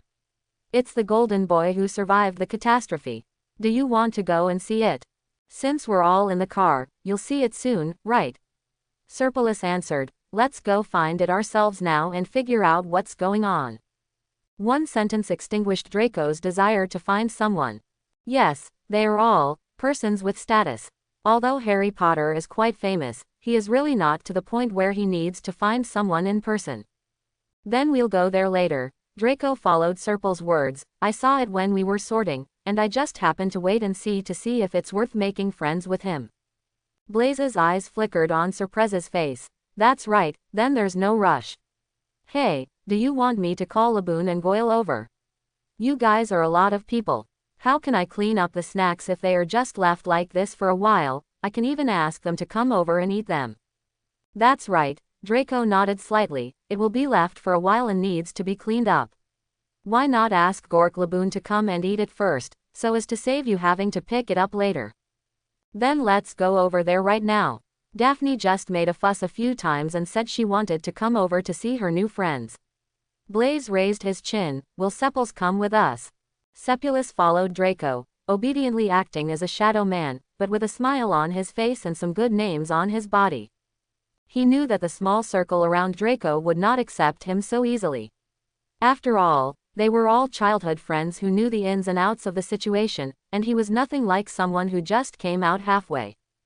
The appearance of Blaze was the first knock, a slightly unfriendly knock. But Sepulus didn't care. He didn't really come here to make friends, so why did he care so much? Although it's not a good thing to say, in just a few months of understanding the magical world, his idol is the mysterious man who cannot be named. What Serpils in the orphanage wanted was a stable and prosperous life. Serpils, who had just been brought into the magical world, wanted to live a new life with money, but he began to gain a lot of knowledge and vision. As Sepulus gradually opened up, he wanted more. Didn't the mysterious man back then also go from being an abandoned baby to finally reaching a position where he could control the wind and rain? Sepulus may not be that capable, but he also has his ambitions. The current ambition is to buy a street, get 10,000 dormice for Natasha, and maybe renovate Nurmengard. The tower is really in a bit of disrepair, and some rooms are leaking. After Draco's introduction, Sepulus greeted the people in the box one by one. They were all children of noble families in the magical world. They all fawned over Draco and showed their appreciation for what Draco had brought. People are naturally enthusiastic towards each other. After saying hello, Surprius took a quiet seat to the side, so as to be close to the center of the topic. And sitting next to him was the young master of the Knot family, Theodore Knot. This is also a real aristocratic young master, but the Knot family is now declining, and Theodore is either a talkative or too lazy to join in the fun with the crowd. Theodore. The man nodded to Surprius coldly. Sepulus. Sepulus also nodded towards him, silently leaning on the chair in the box and closing his eyes to meditate. He was not told to rest for long. The dusk outside was getting darker, and the Hogwarts Express was arriving. The voice on the radio told the students to put their luggage in the car, change into their school uniforms and get off the bus. The first-year students went to the platform to wait for the leader, and the other grades went to the back door to wait for each's leader. Draco was among the stars, and Sepils had no intention of trying to get close to him, so he followed behind and walked slowly, walking side by side with Theodore Knot. The temperature dropped a lot during the night, but it was quite cold. Surprise wrapped himself in a robe, and then pushed Natasha back into his arms as she leaned out to look outside. It's cold. This actually attracted Theodore's attention. Your pet? Well, this is Natasha. Surpils nodded and heard the movement, leaning out Natasha's head slightly. Natasha, this is Theodore. After hearing this, Natasha poked her head out a little more, and carefully looked at the person in front of her before hissing for a moment. Surpils understood, and knocked Natasha on the head again and pushed her back. Because what Natasha said was not a good thing. This man is very sick. Why does he look sicker than when you were in the orphanage before? Theodore obviously didn't understand what Natasha was saying. He just watched Natasha retract into Serpra's arms. The symbol of Slytherin is the snake. Actually, I think Ravenclaw is pretty good, and the Academy of Wisdom sounds really cool. Sepulus frowned and followed Theodore's words, but Slytherin is better. That's great, Natasha will probably like it too. Theodore nodded slightly. Surprius then stood beside him again, and they walked to the platform to wait side by side. You can see far ahead that there is a huge man at the front of the team. If you look closely, you can see that it is Hagrid, holding a big miner's lamp in his hand, greeting the new students from the front. Naturally, Sepulus had no intention of pushing forward, so he and Theodore stayed behind, waiting for everyone to gather, and then followed the lantern that Hagrid was carrying. During this period, Draco seemed to be thinking of Sepulus, and looked back a few times, but was pulled back again by the side face of the Parkinson's girl holding her arm and whispering. You're not nervous. Theodore raised his eyelids and looked at Serpils. They don't like you. I'm not a golden galleon, how can I make everyone like me? Serpilus smiled, a bit narrow-minded. I see how Master Knot doesn't dislike me. I will do it in the future. Why don't you just hang out with Master Knot? Theodore seemed not to have thought that Serpil's reply would be so glib. For a moment, he didn't know how to reply to Serpil's words. He looked at Serpils hesitantly, and in the end he could only say no. He said a faint, hum. After walking forward through a muddy grassland, they arrived at a small pier. There were many small boats leaning on the pier. Hagrid shouted loudly, telling everyone to spread out and get on the boats. A maximum of 4 people could be on a boat. Naturally, Sepulus took Theodore onto a boat, and not long after, 2 strange children came up. The girl had curly hair, bright eyes, and a bright smile, while the boy was much shyer and rounder. Madara, with a look on her face, smiled nervously at Serpils and Theodore. When everyone gathered together, the boat started swaying on its own, creating a layer of ripples on the water, drifting leisurely forward, and cutting through the calm mirror-like lake water. Surprius looked up and could see the huge silhouette of Hogwarts Castle dimly in the night. He raised his hand and pressed his heart, only to feel his heart beating faster and faster, sounding like a drum. This is the route taken by the founders of the 4 major colleges, the curly-haired girl said, not knowing whether she was talking to someone or to herself. Let students experience the hardships of the 4 founders. Sepils couldn't help but look at her twice. The girl noticed Serpil's gaze and smiled generously at Serpils, Hermione Granger. Serpils quickly ran through his mind to see if there was any Granger among the nobles in the magical world. After checking, it seemed that there was none. The girl in front of him might be a good girl from an ordinary family. Seprus Grindelwald. Seprus smiled back at her.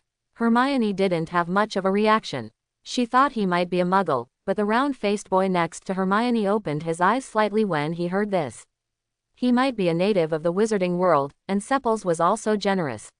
Fang smiled at him. As a result, the boy shrank back slightly in fear. Am I scary? Serpils tilted his head in confusion, a little confused. Under the Hogwarts castle is a steep and towering cliff. When everyone approached the cliff, Hagrid loudly shouted from the front for everyone to lower their heads. After the boat took them along the dark tunnel for a while. After passing through the ivy curtain covering the section, the front suddenly became clear. The view of Hogwarts Castle from here is clearer, with bright lights and spears lined with towers, and lights in the windows twinkling, making it look like stars in the night sky. Serpilus suddenly thought that if this scenery could be photographed, it would be very beautiful and spectacular. But my camera is in my backpack, and my backpack is still on the train. Maybe next year. Surprius comforted himself that he would be well prepared next year and could take pictures of this place or send it to Grindelwald and Nurmengard. After leaving the tunnel and going further, we stopped at a small underground dock. Everyone got off the boat and followed Hagrid up a steep slope. Go straight up from here. Sepils couldn't help but his eyes widened. Go up there. Why do I have to climb higher wherever I go? What's the difference between this and him climbing the stairs in Nurmengard? Oh, there is still a difference. Nurmengard's tower is only windy. The wet road was not easy to walk on, not to mention the stairs were small, narrow, and slippery, so everyone who walked was quite haggard. After finally walking up the steps and arriving at a flat grassland under the shadow of the castle, the first-year students gathered again and divided into small groups in 2s and 3s. Serpils and Theodore also appeared behind Draco again. Far or near location. Climbing the last few stone steps, everyone walked to an oak door. After Hagrid raised his hand and knocked on the door, a tall witch wearing an emerald robe stood at the door. She has a serious face and is no longer very young, but it can still be judged from her character that she was an extremely beautiful woman when she was young, and she is still beautiful now. Her hair was pulled into a high bun, and she looked like a lady who was not easy to get along with. First-year student, Professor McGonagall. Hagrid said. Thank you, Hagrid. Professor McGonagall's voice was gentle yet stern. Leave it to me when you get here. She turned around and waved the wand in her hand, opening the oak door wider so that the lights inside could be seen. The ceiling is so high that you can barely see the top, and the surrounding stone walls are covered with blazing torches, which is depressing and solemn. The aesthetics are pretty good. Sepulus clicked his tongue, recalling in his mind the hard work he had put into doing a small soft decoration in Nurmengard, as well as the books he had read over and over again. Hogwarts Castle was once the private property of Salazar Slytherin. Theodore's voice was not loud, but it rang clearly in Sir Prius's ears, and Slytherin was born aristocrats are naturally not lacking in aesthetics. Hey, Sepulus didn't expect Theodore to answer his words, but he didn't hesitate for a moment, and then he followed Theodore's words. I heard that Slytherin the lounge was decorated by Slytherin himself, and every decoration in it is a rare treasure. Is it true? Theodore glanced at Sepils lightly and nodded in agreement. Wow, Serpils said with an exaggerated expression of admiration. Then if I were a descendant of Slytherin, wouldn't I be an extremely rich man? Theodore pursed his lips and glanced at Serpils, as if to determine whether Serpils was joking or sincerely sighing. The founder of the first generation has no descendants left. I'm just joking and lamenting, Serpilus sighed. Just a dream. Who doesn't want to be a rich man? But people can't always choose their origin. Just like me, I used to wonder what kind of parents I had. Serpils was sent to an orphanage as a newborn. It was early in the morning when the nun at the gate of opening found him. He was sleeping peacefully wrapped in a thick cloak that was fairly valuable. The cold wind of early autumn did not disturb him as he slept soundly, and there was nothing on him that could prove his identity. The only thing he had besides the cloak was a note, and the words on the note were Sir Prius's current name, which translated as superfluous person. In addition, the cloak wrapped in Sepils was not a piece of junk, so the nuns at the orphanage once speculated that Sepils might be an illegitimate child from a bourgeois family and had no way to keep him at home and raise him, so they raised him since he was a child. Throw it out, and the province's future will compete with serious marriage and children. But there are still people in the orphanage who are very kind to Sepils. They have their own calculations, hoping that if Sepils is really the illegitimate son of a rich family and has some ability in the future, they will not leave him alone.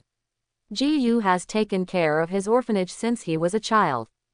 When he mentioned his parents, the trace of melancholy in Sepils's brows was undeniable, but soon his brows relaxed and a smile appeared on his face. But I'm living a very good life now, so there's nothing to be curious about. Professor McGonagall led the first-year students into the huge room along the stone floor. Because the room was too large and empty, and the material of the walls was not very soundproof, Sepulus could hear the voice on the right. There were loud conversations inside the door, and there were a lot of people, probably students from other grades who had already arrived. Professor McGonagall did not lead everyone into the door on the right. Instead, he led the students to a small empty room on the other side of the hall. The room is really small. Everyone rushes in and almost all of them are close to each other. There is no gap between people. Sir Prius noticed that Theodore frowned when a stranger approached him from behind, apparently quite repelled by this level of physical contact. So Sepils tried his best to take half a step back, leaving a gap between himself and Theodore. Welcome to Hogwarts, Professor McGonagall's voice sounded overhead. The opening banquet is about to begin. This is to celebrate your arrival, but before you enter the auditorium and formally take your seats, you need to confirm which college you will enter. Gryffindor is represented by the lion, Slytherin is represented by the snake, Ravenclaw is represented by the eagle, and Hufflepuff is represented by the badger. Sorting is a very important ceremony, because you will spend 7 years in Hogwarts. During these 7 years, the college will be your home in Hogwarts, and your classmates will be you who are not related by blood, relationship family. Your performance will bring glory or humiliation to your college, and at the end of the year we will evaluate the College Cup based on the performance of the college students. This is a great honor, and I hope each of you can contribute to it. Strive hard. Her eyes scanned the freshmen in the audience, seeing various desires and tensions in their eyes. She smiled softly, as if she was thinking of the Hogwarts campus she walked into in the same way back then. In a few minutes, the sorting ceremony will begin. There was a smile on her lips, and there was encouragement in her voice. When the other side is ready, I will come to pick you up. Professor McGonagall turned and left through the door on the right, leaving a bunch of first-year students whispering nervously. What kind of test will that be? Serpilis turned to ask Theodore. It shouldn't be something too difficult. Let's do a questionnaire. Hogwarts does not pay attention to blood. There are pure blood students in the school, and there are also children from pure Muggle families. Naturally, it is impossible to come up with any particularly complicated test questions, otherwise half of the students in this room can do it now. Ready to go home. There is a sorting hat. As a young master of the Knot family who has been in the wizarding world for many years, Theodore still knows a lot of things. He pursed his lips and was thinking about how to explain to Sepulis, when suddenly an overjoyed man behind him the voice came over. Seprus. Sepulis looked up, stunned for a moment, then a smile appeared on his face. Ah, Harry. The person who came was none other than Harry Potter. His face was filled with joy. He didn't know where he had squeezed in from. The clothes on his body were squeezed into the wrong position, but the smile on his face was sincere and did not seem to be fake. I thought I made a mistake. I've been looking for you for a long time, but I still haven't seen you. Harry's face turned red, and his tone was sincere. It's great to see you. Sepples tilted his head slightly and smiled. I heard a lot of people talking about you in the car. I was afraid that there were so many people there that I wouldn't have time to see you. I also thought that I would have time to see you after school started. He smiled softly and apologetically. It's my fault. I should go find you. Harry waved his hands hurriedly. No, I didn't mean to blame you. He glanced randomly, then scratched his hair. You also know that the person they are talking about cannot be considered mine. Who is this? Draco's voice suddenly joined in, sounding from behind Sepples, leaning against Sepples' shoulder very intimately. Is this your friend, Sepples? Quote. Sir Prius turned his head slightly and glanced at him, thinking, okay, I didn't expect you to come over just now, but now I see some movement here to join in the fun. He turned around to look for Theodore, and saw Theodore. He has taken half a step back slightly, obviously not intending to interfere. But when Sepples' eyes fell on him, he nodded slightly towards Sepples, which actually seemed like a greeting. This is Harry, Harry Potter, Sepples and Draco introduced. My friend. He paused for a moment before speaking, then turned to look at Harry, as if asking for his opinion. Can we be considered friends? Of course, Harry responded decisively, of course we are friends. Yes, they are friends. Sepples said to Draco again. Draco's eyes lit up. You never told me this, Thup. He smiled at Harry. Hello, Potter, I'm Malfoy, Draco Malfoy. He naturally wanted to make friends with Harry Potter. After all, Harry Potter's wonderful legend followed almost all the stories of Draco's childhood. This was a good start, he thought. Sepples had a good relationship with him, and Sepples was actually a friend of Harry Potter. He must be able to become Harry Potter soon. A friend who brought Harry Potter into his circle. Draco was thinking about it, when suddenly a very soft chuckle made Draco's whole body tremble. The one laughing was a boy behind Harry, with red hair, a tall nose, and a little Madara on his face. He probably tried to suppress his laughter, but he still laughed out loud. You think my name is too ridiculous, don't you? Draco's face turned cold. No need to ask who you are. My father told me that the Weasley family all have red hair and full faces. Madara, and there are too many children to support. He looked coldly at the red-haired boy behind Harry, then snorted coldly and turned his gaze to Harry again.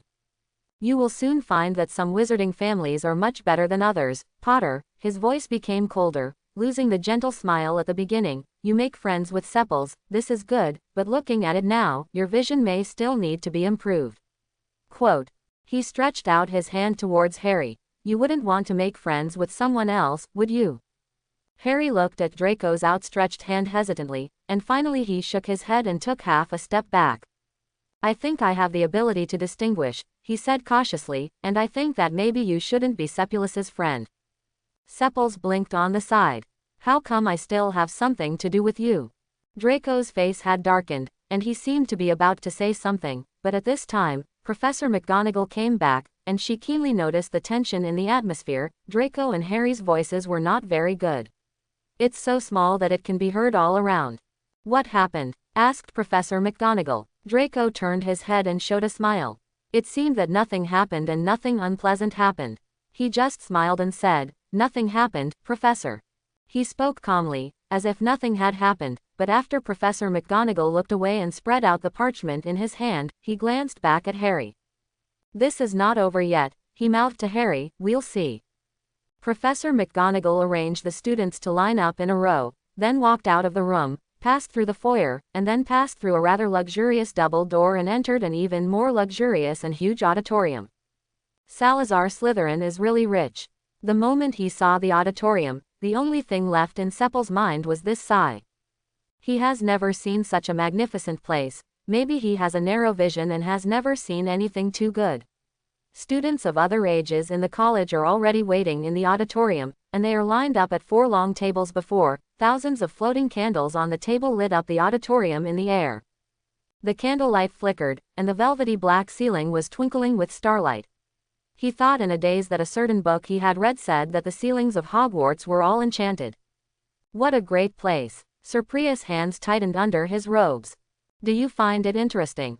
Theodore's voice rang in Serpils's ears. He didn't know when he stood behind Serpils again. I also have a room like this in my house. If you are free, you can go and see it. Look. Sir Prius turned around and looked at Theodore's calm face with some surprise. Are you inviting me to be a guest at Knott's house? Theodore nodded slightly. You are a smart man, there is no need to get involved in Draco's arrogance and slapstick. Yes, Draco, the only heir of the Malfoy family, is indeed a bit arrogant and willful in his upbringing. There are very few things he can't get, and there are very few things that will make him lose face, which is indeed quite a bit. The situation of the young master who does not know the suffering of the world. Then thank you in advance. Serpilis smiled at Theodore. I really don't want to get involved in any trouble. Harry had just cheated on Draco, and he also mentioned Serpils. Maybe Draco would have the intention of wearing small shoes for Serpils. The young man's mind was changing rapidly. One moment I think you are worthy of friendship, and the next moment I despise you as a piece of shit. Theodore nodded slightly and stopped talking. Surprise couldn't help but pay more attention to look at Theodore. This young master of the Knott family, who was said to have always been weak, was much more transparent, and he was also a very smart person. Singing suddenly came from the auditorium, which was a bit unpleasant. After searching for the source of the sound for a while, Seppulus discovered that it was at the front of the auditorium. There was a 4-legged stool next to Professor McGonagall, and on the stool there was a 4-legged stool. Hat. This song comes from the mouth of the hat. What is that thing? Seppulus opened his eyes wide. Magic item. The sorting hat, Theodore said, as if he really knew everything. He could answer all of Serpilus's questions. A ray of consciousness left by each of the 4 founders was stuffed into the hat. Let the hat be used as a criterion for judging students' conduct and save time in sorting. Surprise said, oh, looked at the singing hat again, and suddenly smiled. This is definitely not a Slytherin hat. Slytherin would not have such an aesthetic. Theodore didn't expect Serpils to say this after staring for a moment. He was stunned for a moment, and then there was a slight smile on his lips. They waited quietly for the sorting hat to finish singing, and bowed to the 4 dining tables one by one. Then they slowly and quietly retracted into their chairs, looking like ordinary hats. At this time, Professor McGonagall stepped forward, holding a parchment in his hand. She began to read the names on the parchment. Every time she read one, the child would step forward, sit on the 4-legged stool, and wait for the sorting hat to be placed on his head. After a while, the hat would call out a name. The name of the college. One after another. Seppels looked at the excitement with a smile, watched Draco walk forward, and the hat almost instantly called out the House of Slytherin, and the Greengrass family next to Draco was named Daphne. Same goes for girls. Theodore also went on stage before the Parkinson's daughter, and naturally went to Slytherin without any suspense, while the little girl Granger he met on the dock when he arrived went to Gryffindor. The Weasley who had just been standing behind Harry outside the auditorium also entered Gryffindor. Several red-haired teenagers at the Gryffindor table stood up and cheered loudly after hearing this. They must be a family. Maybe. Seprus. Someone called him from behind. It was Harry's voice. Harry looked a little nervous and a little apologetic. Did I say something wrong just now? Ron told me that Malfoy has a bad temper. He won't take it out on you. Ah. Serpil smiled and bumped Harry's shoulder. You didn't do anything wrong, and Draco won't offend me. Although the Malfoy family is indeed very powerful, I don't have any background. It's okay, you don't have to worry. Harry then smiled. Oh my god, I was really scared to death just now. I really don't know anything. I'm not the lucky guy they say is awesome. To be honest, I just heard I was so nervous about the entrance test, for fear that they would think I was unqualified and send me back to my aunt's house. Upon hearing this, Sepples raised his hand and hit Harry on the shoulder. What are you talking about? You have to have confidence in yourself, Harry. Their names were all at the back, which gave them more time to whisper together. Serpil's eyes actually noticed Draco on the Slytherin table, and Draco was looking over here. Son. Finally, Professor McGonagall read Harry Potter's name. I'm going. Harry took a deep breath nervously. Come on. Serpils cheered him up. Harry walked forward, and a low discussion erupted in the auditorium, just like the hissing explosion of flames. It was a small, but impossible to ignore sound. Potter, are you calling Potter? That Harry Potter? Everyone was curious and looked with sharp eyes at Harry, who was sitting on a stool with his fists nervously clenched in front of the auditorium. Celebrity effect. Serpil suddenly thought that he might understand the reason why Mr. Dumbledore raised Harry Potter in the family of his aunt who did not know magic. Too much fame and attention is likely to destroy a person, especially Harry, who was born with a legendary background. If he were placed in the magical world, countless people would be curious about his growth. It's better to send him away far away and keep Harry growing up normally and safely. Harry Potter ended up in Gryffindor. He seemed very happy, breathed a sigh of relief, and walked quickly to the Gryffindor table. You seem to care about Potter. Someone came again, talking to him behind Serpris. Serpilis turned around and saw that it was Blaise Zabini. Serpils thought that if he were a cartoon character, then he must have a black streak now. Why do you have to come over and have a chat with him? Is he an NPC on the site or something? Do you need to come over and talk to him to trigger the plot?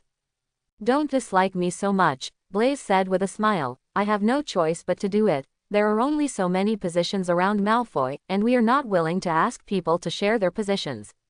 I think you can understand. I can understand, Serpilis said with a slight headache. I have no intention of pushing in, you can just ignore me. It could have been ignored, Blaise said straightforwardly.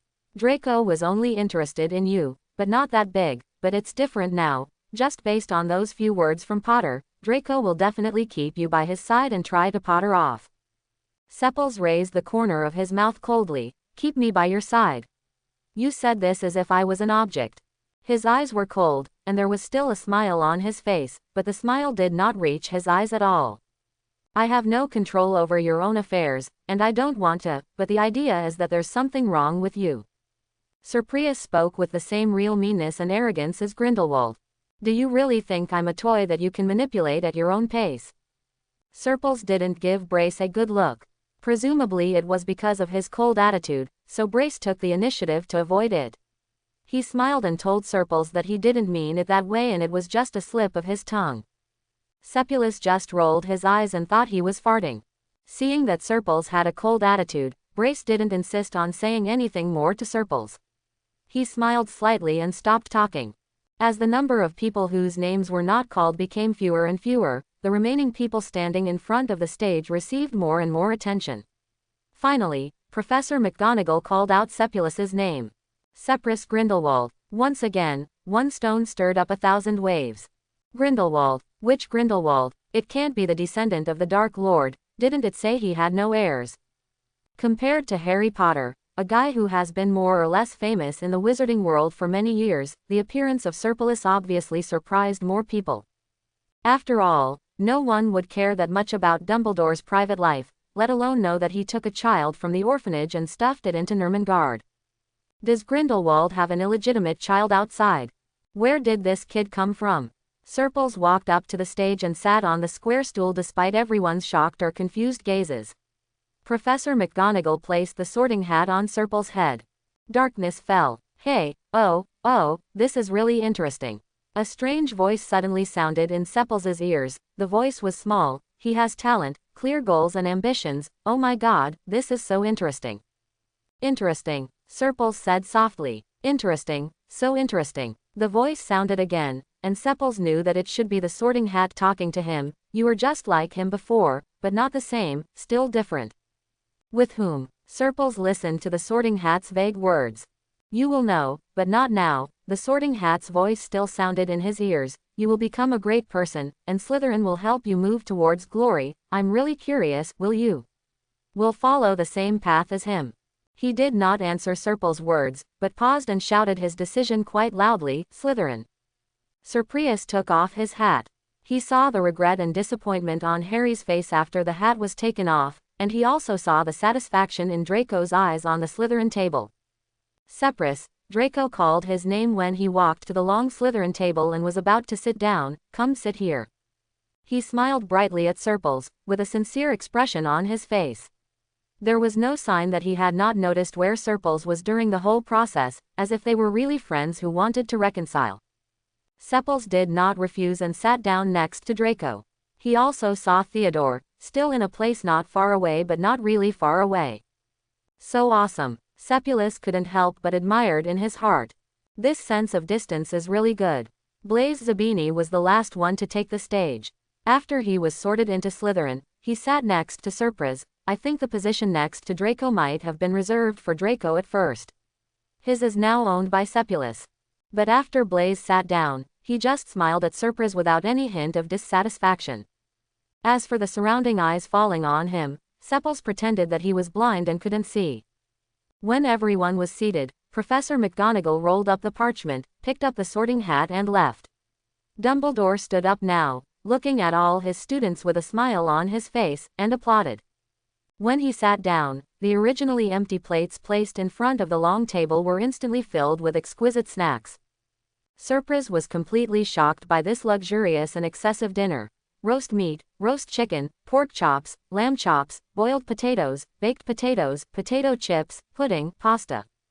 Everything you need. To be honest, Sepulus was not very hungry during the days in the orphanage, and later in Nurmengard. He could eat whatever he wanted, but when these things appeared in front of him, he was indeed given. Sepulus was quite shocked. He picked out some of his favorite foods and ate them, and when he had almost eaten, the food disappeared and turned into desserts. Ice cream of various flavors, apple pie, cinnamon buns, syrup pie, wine dip jam pudding. Sir Prius was dazzled. Eating so good every day. Sepulus couldn't help but gasped, and then inserted an apple pie into his plate. Hogwarts canteen is run by house elves, Draco said. The food has always been so good. If you're not used to it, I can call my house elf. Yes, the Malfoys are on the school board. If it had been before, Sepulus would probably have smiled and thanked him, but now he was going to change his approach. Being gentle and gentle was suitable for an innocent-hearted person like Harry, and being calm and relaxed was suitable for someone like Theodore who didn't argue. When dealing with people who don't fight, playing hard to get seems to be more effective with a spoiled person like Draco. So he propped up his chin and looked lazily. It doesn't have to be that hard, right? I'll ask Mr. Dumbledore to open a small stove or something to make it more convenient. He brought me back, so he won't ignore me. Draco was stunned for a moment, then he nodded, but his eyes seemed to be more eager. You were right, you are the person brought back by Dumbledore himself, you must have your privileges. Only then did Serpulus smile at him. Sepulus didn't pay much attention to what happened after that. He felt that the banquet was boring, so he turned around and let Natasha out. Natasha's appearance attracted the attention of people around her, and she naturally received a lot of praise and praise. Sepulus didn't care much. He also knew that these good voices were completely related to his surname and Draco's closeness. He didn't take it seriously. He meant that he fed Natasha a few eggs and then gave Natasha some eggs. Sarah put back her sleeves. At this time, the principal's speech in front was finally finished. The students of the 4 colleges stood up, led by the principal of the college, escorted by the prefects, and went back to their respective lounges. Surprise turned around and looked around, thinking that there were really few people in Slytherin. No wonder they could live in a single room. The people in Ravenclaw looked almost as many as Slytherins. As for Gryffindor, the group with the largest number of people, Gryffindor might be 4 times more than that. That's Professor Snape. On the way back this time, Draco changed his attitude of alienation and indifference when he came before, and stood beside Sepal specifically. The head of Slytherin House, my godfather. Sepulus glanced sideways at Draco, then raised his head to look at the fluttering corners of Professor Snape's robes, who was walking very fast in front of him, obviously not treating the group of students behind him as little biscuits. Professor Snape, Sepulus breathed, that's great. There was no substantive content in his words, but his tone was praising. Although Draco didn't know what he was praising, Draco felt comfortable listening to it. They went all the way down the stairs, going lower and lower, as if they had to reach the deepest depths of the entire Hogwarts before stopping. Surprise also knew from the introduction of the senior prefect that Slytherin the lounge is located at the lowest point in the entire Hogwarts, and was once the castle's dungeon. Really good at picking a place. Sepulus was stunned. It seemed that this Slytherin definitely didn't believe in Eastern feng shui. When we went down to the dungeon, we were faced with a huge stone wall. The prefect's introduction was very conscientious, and he told us that we need to pass the password gate of opening to enter the college lounge. The password changes every week and will be written in the lounge on the next Monday. On the public blackboard, everyone is reminded to check. The stone wall was opened under the command of the password, and the hole exposed was not big, and it was only big enough for one person to get in and out. Surprise tilted his head and watched the people in front of him go in one after another, and inexplicably thought about how to attack here. If you get up and have enough food and water, you will definitely be able to last for a long, long time. What are you thinking about? Draco suddenly bumped into Surple's shoulder. I didn't think about anything.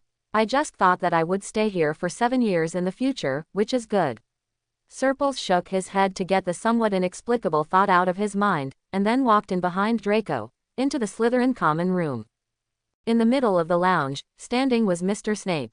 He frowned slightly and looked quite impatient, but since he was the dean of Slytherin, he couldn't ignore the first-year kid who had just entered the hospital, so he came anyway. But he just came over to show his face, feeling more like a mascot. After seeing everyone gathered, he nodded, turned around and left, leaving only a back figure and a fluttering corner of his robe. Your teacher is quite interesting. Natasha suddenly emerged from Surple's collar and looked at Professor Snape's back. Why do you still do this job if you don't want to be a teacher? She turned her head and seemed to be thinking. Is it possible that the achievement is because of what you said? How much is the so-called broken silver? Sepulus nodded Natasha's little head, and said that it was not necessary.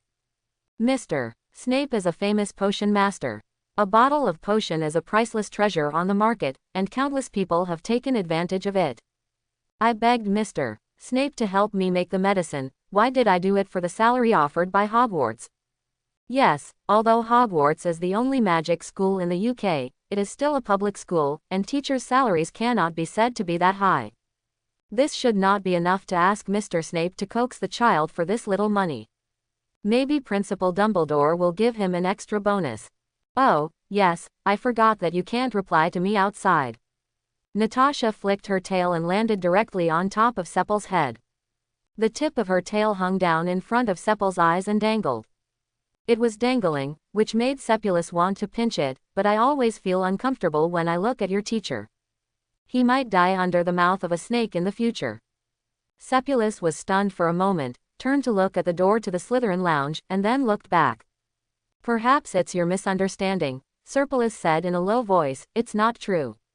His room was next to Draco's and next to Theodore's, so between them.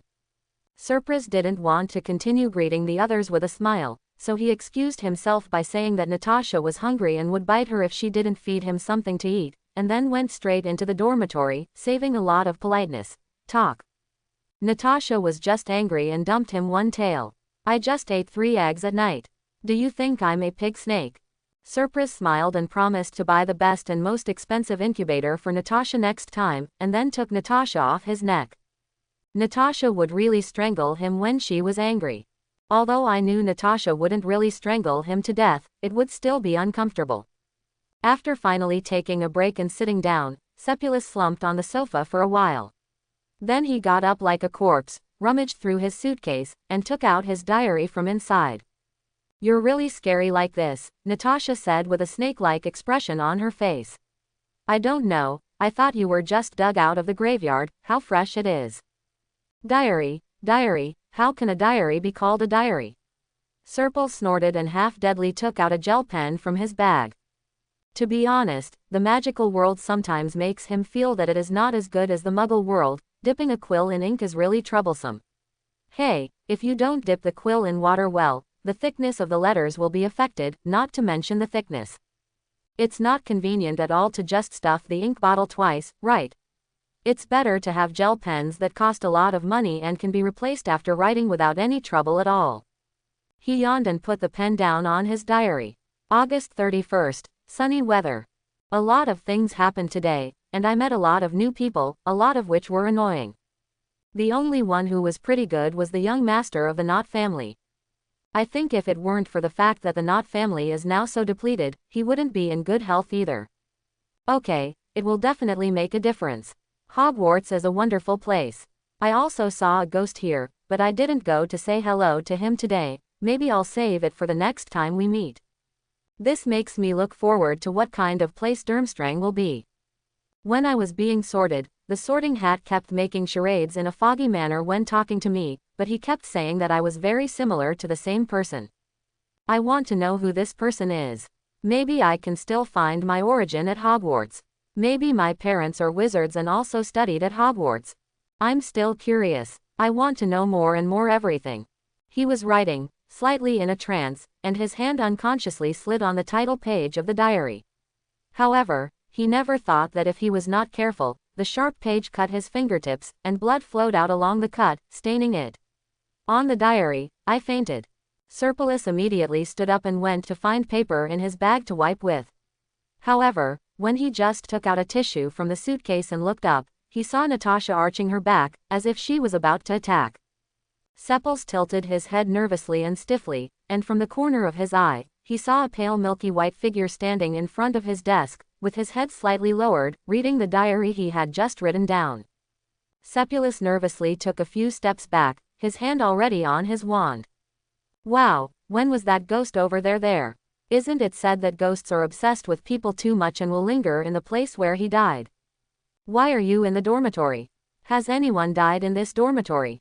Is this dormitory haunted? Give it to me if it's haunted. Although he is not that powerful, the books he studied so hard for so long are not in vain. He dares to say that his attack power is definitely the highest among the first-year freshmen. He probably won't be killed by the ghost as soon as he comes up. Although this may be a strange confidence is also confidence. He put his hand on his wand, but blocked half of his body from Natasha, and stood up cautiously. Who are you? Maybe this is just an ordinary ghost in Hogwarts, right? I saw a lot of ghosts in the Hogwarts Great Hall just now. Maybe this is just one of the ghosts that wandered out. After he finished speaking, the pale figure in front of the desk turned around. Judging from his appearance, he turned out to be a young man about the same age as Cepulus. Perhaps because he was a ghost, he looked very pale and looked like he would disappear at any time. It doesn't seem to have any offensive power. But Serpil still didn't let down his guard. Who are you? He asked again. The shadow finally moved. He tilted his head, looked at Serpil's, and then looked at the diary on the table. Tom Riddle, that's my diary. Surprise was confused. What is this? Returning it to its original owner. No, he found the diary in the orphanage, and this is Hogwarts, which is 8 pulls away from the orphanage. Specifically, one of the rooms in the Slytherin common room at the bottom of Hogwarts Castle. Even if you are obsessed with wrongdoing, you can't find it here, right? Who is he? Natasha's voice brought Serpils back to his senses, and Natasha followed Serpil's sleeves and entered his collar. This position is a good position that has been carefully considered and arranged by one person and one snake. From this position, whether you are taller than Sepulus, shorter than Sepals, or as tall as Sepals, yes, Natasha could adjust her position by herself and bite the person opposite her on the neck. After all, she is Lion Majesty, and she is also very poisonous. Thanks to her, Serpulus can live a peaceful life in the orphanage, although there are no lives under her hands. When you are weak and incompetent, your pretty face will only bring you endless trouble. He, Serpals, wanted to go out to higher places and live a good life, and no one could block his way. It's Tom Riddle. Before Sepals could respond to Natasha, the light-colored soul in front of him spoke back. His voice was soft and his words were not human. Ah, that's not polite to say. The official term is parseltongue. So for a moment, one person, one snake, and one hunter looked at each other in confusion. Snake was a little confused, Hunter was very indifferent, but Sepals, the only one, felt that he was redundant. So San coughed and decided to sit down and have a long talk. Sepulus opened his mouth, but he didn't know how to start the words. On the contrary, the soul was much calmer, and his eyes were on Natasha, who was shrinking in Sepals' neck. Suddenly, he started talking. Where did you find this diary? After being able to answer this, Serpulus cleared his throat. The West Side Orphanage in London. I grew up in the orphanage and was later adopted. I found it on the lower shelf of the wardrobe when I was cleaning up the house. 407. 407. It became quiet again for a while, and both Wren and Hunter were speechless, seeming to be thinking. So, you are the one who lived in 407 before me. Serpulus spoke. Before 407, a disaster star lived. The nuns in the orphanage once told Serpulus this. They said that there was also a helpless poor man living in that room at that time. His mother carried him as a baby, and he survived. The mother died at the door of the orphanage. We pitied him at that time. He was helpless at such a young age. The old woman's hand holding the needle paused, her cloudy eyes flashing. Who knew he was a black-hearted man? It's all bad outside. The old grandma said that the disaster star usually looked peaceful, but would sneak out secretly and gossip with someone outside. The old grandma also said that the disaster star always caused trouble. Inviting disasters always brings about some mysterious things. The old woman also told Sepulus that the disaster star will surely retaliate, but it was just a girl in the courtyard who said a few words about him, and the disaster star will be there. He forcibly hanged the girl's pet rabbit in front of the girl's room. She spoke in a sinister voice. Sepulus, you can't do it, can you? The old lady stuck a needle in Sepul's arm, asking him to act as a needle stand, raising his hand high to the candlelight, so that he could thread the needle. You are sensible and won't be a spoiled person, right? Sepulus blinked his eyes, showing a pitiful shivering expression, and was too panicked to speak, so he could only nod. The needle pricked his arm extremely painfully, but he couldn't cry. If he cried, he would be called ignorant and beaten, and he might even be put in solitary confinement or starved. Sepulus, you are different from that disaster star. The old woman's cloudy eyes were shining. You must be a child with a background. A poor family cannot give birth to a child as beautiful as you, just like a doll. Letting you live in the house of the disaster star can block the evil spirit of the disaster star. You must understand the painstaking efforts of Grandma. I know, Sepulus said timidly, you are good to me, I know. The old mama now felt more comfortable, took the needle out of Serpul's arm, and continued to sew the material in his hand. So this is the so-called disaster star in front of us. He has 2 eyes, a nose and a mouth, but you can't tell that he is different from ordinary people. Maybe. Tom Riddle tilted his head. After all, the diary I left before I was taken away was not well hidden. Why hide it? Sepulus raised an eyebrow at him, not to mention tearing off most of it.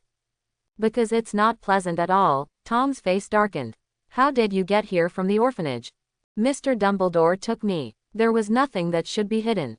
Sepulus said it directly, but Tom raised his eyebrows. It's him again. The orphanage didn't say that it would take 15 years. Can't we pick up the child again? Sepulus suddenly realized something was wrong. In your memory, how many years ago did you get taken away? 1938. Tom was slightly startled. When did you do this? Serpulus stood up and turned over the first entry in the diary, stretched out his hand and clicked on the year written on it. 1991.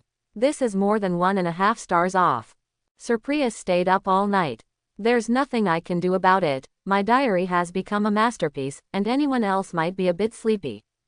Moreover, this accomplished spirit is more or less related to him, and he has a lot to say and a mountain of questions to ask. Why did you tear up half of your diary and stuff it under the closet? Serpils asked Tom. Tom didn't really care. Oh, I didn't do anything good when I was in the orphanage. When Dumbledore came to see me, he saw my diary, told me to go into the closet to confess, and even wanted to burn my diary. Quote. His face wrinkled. Rich people are disgusting. Does he know that I have been saving for a long time to buy this diary? He just burns it when he says it. Sepals said. Not thinking that Tom was lying. The diary was leather-bound, and the paper inside was very smooth. It was not the miscellaneous low-quality paper they usually get. It was obviously bought from a serious stationery store. Although the orphanage does not punish the children for their meals when they have not made any mistakes, the big pot rice is not that delicious. Occasionally, everyone gets a reward from a kind person, so they basically buy half a bite of snacks as a gift, a place where few people spend time. Even Serpils, who was dedicated to studying and had the ability, had only saved up money and bought a pen. As for such a good book, he couldn't bear to part with it. That's why when he originally printed out, The Life You Want, it's one thing to feel that he and the owner of the diary are destined, and it's another thing to be reluctant to part with such a good notebook. Even now he has enough food and clothing. He won't be short of anything he wants, let alone a better quality diary. He can't afford that luxury.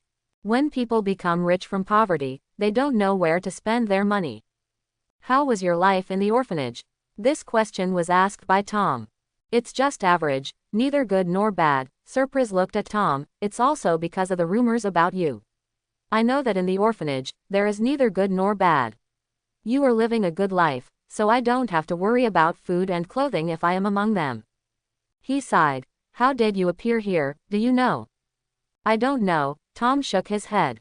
My last memory is that I stuffed the diary into the closet. But you had already decided to come to Hogwarts at that time, right? Sir Prius thought for a while. Yes. Tom listened to Serpil's words and understood the implication of Serpil's words without thinking. Don't go to Dumbledore and ask me. What? Sepals was slightly surprised, thinking that this was the simplest and fastest method. Dumbledore was the principal of Hogwarts and had a good reputation, so he would definitely be able to figure out what happened. He doesn't like me, Tom said quickly.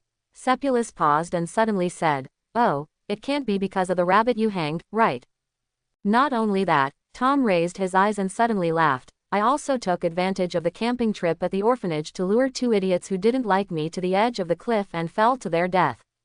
He spoke openly, without any intention of concealing anything. He didn't seem to think there was anything wrong with what he did. In fact, he seemed sure that Sepulus wouldn't think there was anything wrong with what he did. Question. And Sepulus indeed felt so. If you fall to death, you will fall to death.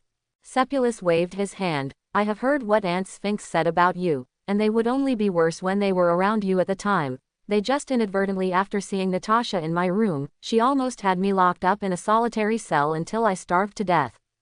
It was Natasha who took the trouble to bring me some black bread at night and saved my life. How can you live better? Where to go? Tom smiled. I just feel that we are the same kind of people. This is fate from God. There's nothing wrong with saying that. Serpilus also laughed. I don't think you can do anything good at Hogwarts. I'll look for it myself and see if I can find out anything about you. Information. They are the same people. Since they are the same, they will definitely try their best to climb up. Maybe they will be a little more unscrupulous in the middle, but so what? Don't encourage others to do good unless they have suffered. If you are so hungry that you can only survive on a morsel of food brought back by your snake friend, you will not grow into a very good person. You can stay here. Surprise looked at his watch. It's a bit dangerous to take you out. It's not safe for others to see you. If I don't tell them, they might tell Deng about your existence. Bledo, please stay safe in the dormitory. Today is the first day of school and I have to go to class. Tom nodded and had no intention of following out. He swayed and entered the diary. Wow, this is amazing. Sepulus tapped his diary with his fingers. You just live like this. The diary opened by itself, and the letters that Serples had written down the previous day began to be rearranged and combined. I am in the diary. It's quite considerate. Surprius said he understood, and went to pack his luggage. The suitcase had been left open all night, and he hadn't packed it at all. After he had packed up everything that needed to be put away, he went to the bathroom and took a shower. Slytherin is rich. Not to mention the private bathroom. The bathroom still has a huge bathtub and complicated bronze carvings. Surprius's eyes widened when he saw it. My original room didn't seem to be as big as this bathroom. I really flew up a branch and became a phoenix. After coming out, he changed his clothes again, stuffed his backpack with books for today's class according to the class schedule given by the prefect at the end of yesterday, and then rummaged through the box to find a sobering potion that he had brewed for himself. After all, he was an 11-year-old child. After a long day of traveling, plus not sleeping all night, he was sleepy to death. If you ask me, you should take a nap. Natasha lay lazily on top of Sepal's head. You are still a growing cub. If you continue like this, be careful not to grow taller in the future. No, Sepulus yawned, I just stayed up all night. I checked the class schedule. School ends at around 3 o'clock in the afternoon. I went straight back to sleep until dinner time. After dinner, I came back to sleep. Why, it's all getting better. He yawned and straightened his silver and green tie in front of the bronze mirror in the room. Come on, let's go to class. He yawned again, but looking at himself in the mirror, he smiled happily. Do you think I should sit next to Draco or Theodore in class today? Where is your son? As a result, he sat neither Draco nor Theodore. He was sitting next to Harry Potter, and next to him was Ron Weasley. You can't blame him, Serples. It's just that the stairs in Hogwarts have their own ideas. And he especially has his own ideas. He can walk all the stairs by himself, and he will go around it twice when he has nothing to do. If he doesn't pay more attention for a while, he won't be able to find the pattern. And Sepals is just a student who just arrived at Hogwarts yesterday, so there is no way to find the pattern. Time. Not to mention that Serpals had just left the Slytherin lounge today, and before he even walked up the stairs, he was almost knocked back by a hot-tempered buddy. Yes, I'm sorry, this guy was still a little slurred, and he helped Serpals stand upright tremblingly. Serpals was fine, but this guy was shaking all over. I didn't mean it, I wasn't. Sepals looked up at him and pulled at his wrinkled robe. It doesn't matter. This man didn't look like a student. He was tall and thin. He was wearing a long robe and a huge turban on his head. The turban also exuded a strange smell, which seemed to be rancid, but it was also mixed with some other weird flavors. Sepulus paused and saw a professor badge on the man's chest. Is this person a professor? Surprius's expression was a little weird, and he thought to himself, is Hogwarts recruitment so unselective? Then if he works hard in the future, will he be able to stay and work as a teacher? The professor was still trembling there, but Sepulus poked him. What, professor, I'm fine, I still have to go to class, so, I'm leaving first. Only then did the professor come to his senses in a daze. I am Quirrell, the professor of defense against the dark arts. He came back to his senses, but was still trembling. Nice to meet you, hello, After repeating the same sentence over and over again, Sepal's eyesight turned a little dark as he said it. He thought to himself, what the hell is going on in this person's mind? How can he behave like a professor and talk like this? Are students in class? If you stutter one sentence 4 or 5 times, doesn't that page of the book take 3 or 4 days to talk about? Serpals thought about it seriously and thought that the teaching staff at Hogwarts is too bad. Why don't you transfer me to Durmstrang? I can come to Hogwarts on the weekend. Here's the thumbs up. It's my fault. After shivering for a long time, Professor Quirrell finally regained his composure. I'll take you to class. Which class are you taking? Surprise was more or less speechless. That's not necessary, Professor, I can go by myself. After all, it was still early at this time, so even if Serpals didn't know the way very well, he could still find his way there. But Professor Quirrell was very resolute, and he was resolute to a certain extent. Whenever Serpals said something about not letting him give it away, he would tremble and look like he was about to cry. Serpalus had no intention of resisting. He was afraid that this professor who was full of weirdness would really cry. Made a professor cry on the first day of school. He didn't want to bear such inexplicable rumors. He readily agreed, and Professor Quirrell looked relieved, trembling as he led Sepulus to the Transfiguration classroom. Something went wrong again. The professor who taught defense against the dark arts didn't know the way. He led Sepulus to a corridor on the 4th floor in a shaky way. When he reached the end, he put his hand on the door and retracted it as if he was electrocuted. "Hey, no, it's not here," he said with a sad face. "Here, this is a restricted area, no one is allowed to enter, there are great things hidden inside." With one sentence, Sepulus felt that he was about to die. He looked up and down Quirrell's face and said, "Oh, since it's a restricted area, let's leave quickly." His eyes fell on Quirrell's face and he stared at it for a few seconds. "This is a restricted area, the easternmost corridor on the 4th floor. I remember it and I will definitely not come here." Quirrell started to tremble again, nodded in panic, and led Sepulus out and onto another road. Sepulus looked back at the corridor and snorted in his heart. He is not stupid. At first, it could be considered an accident when Quirrell bumped into him, but then he was determined to lead him and led him specifically to this restricted area. Can this be called an accident? I was still afraid that he wouldn't know the same thing, so I repeated several times that I had hidden treasures. My thoughts are so obvious that I just have to say it directly. But why did Quirrell tell him this? Sepulus frowned and followed Quirrell. He remembered that Mr. Dumbledore mentioned the restricted area once during the welcome dinner, but it seemed that he didn't. What do you care about? Was it Dumbledore who wanted him to pay attention to this restricted area? It seems that it shouldn't be. But if it wasn't Mr. Dumbledore, then who was it? Sepulus thought for a moment, but couldn't come up with any results, so he could only press the button and give it up. The price of this unexpected incident was that Sepulus was late when he arrived at the Transfiguration classroom. There were not many empty seats, only the one closest to the podium was left. Professor Quirrell shivered and led him to the front seat to sit down, and then behaved politely with the Tiger Madara cat in front who was lying on the podium. "Apologize." "Yes, I'm sorry. I accidentally delayed little Mr. Grindelwald when I went out, so he was late." He finished speaking seriously and then left. There was no teacher in the classroom. Draco looked up and looked around, knocked on the table, and handed a note to Sepulus. "What's going on?" "I was bumped into by Professor Quirrell. He sent me to class in order to apologize, but I ended up going the wrong way and was delayed." Sepulus quickly replied to the note. Draco raised his eyebrows after receiving the note and put the note into the book.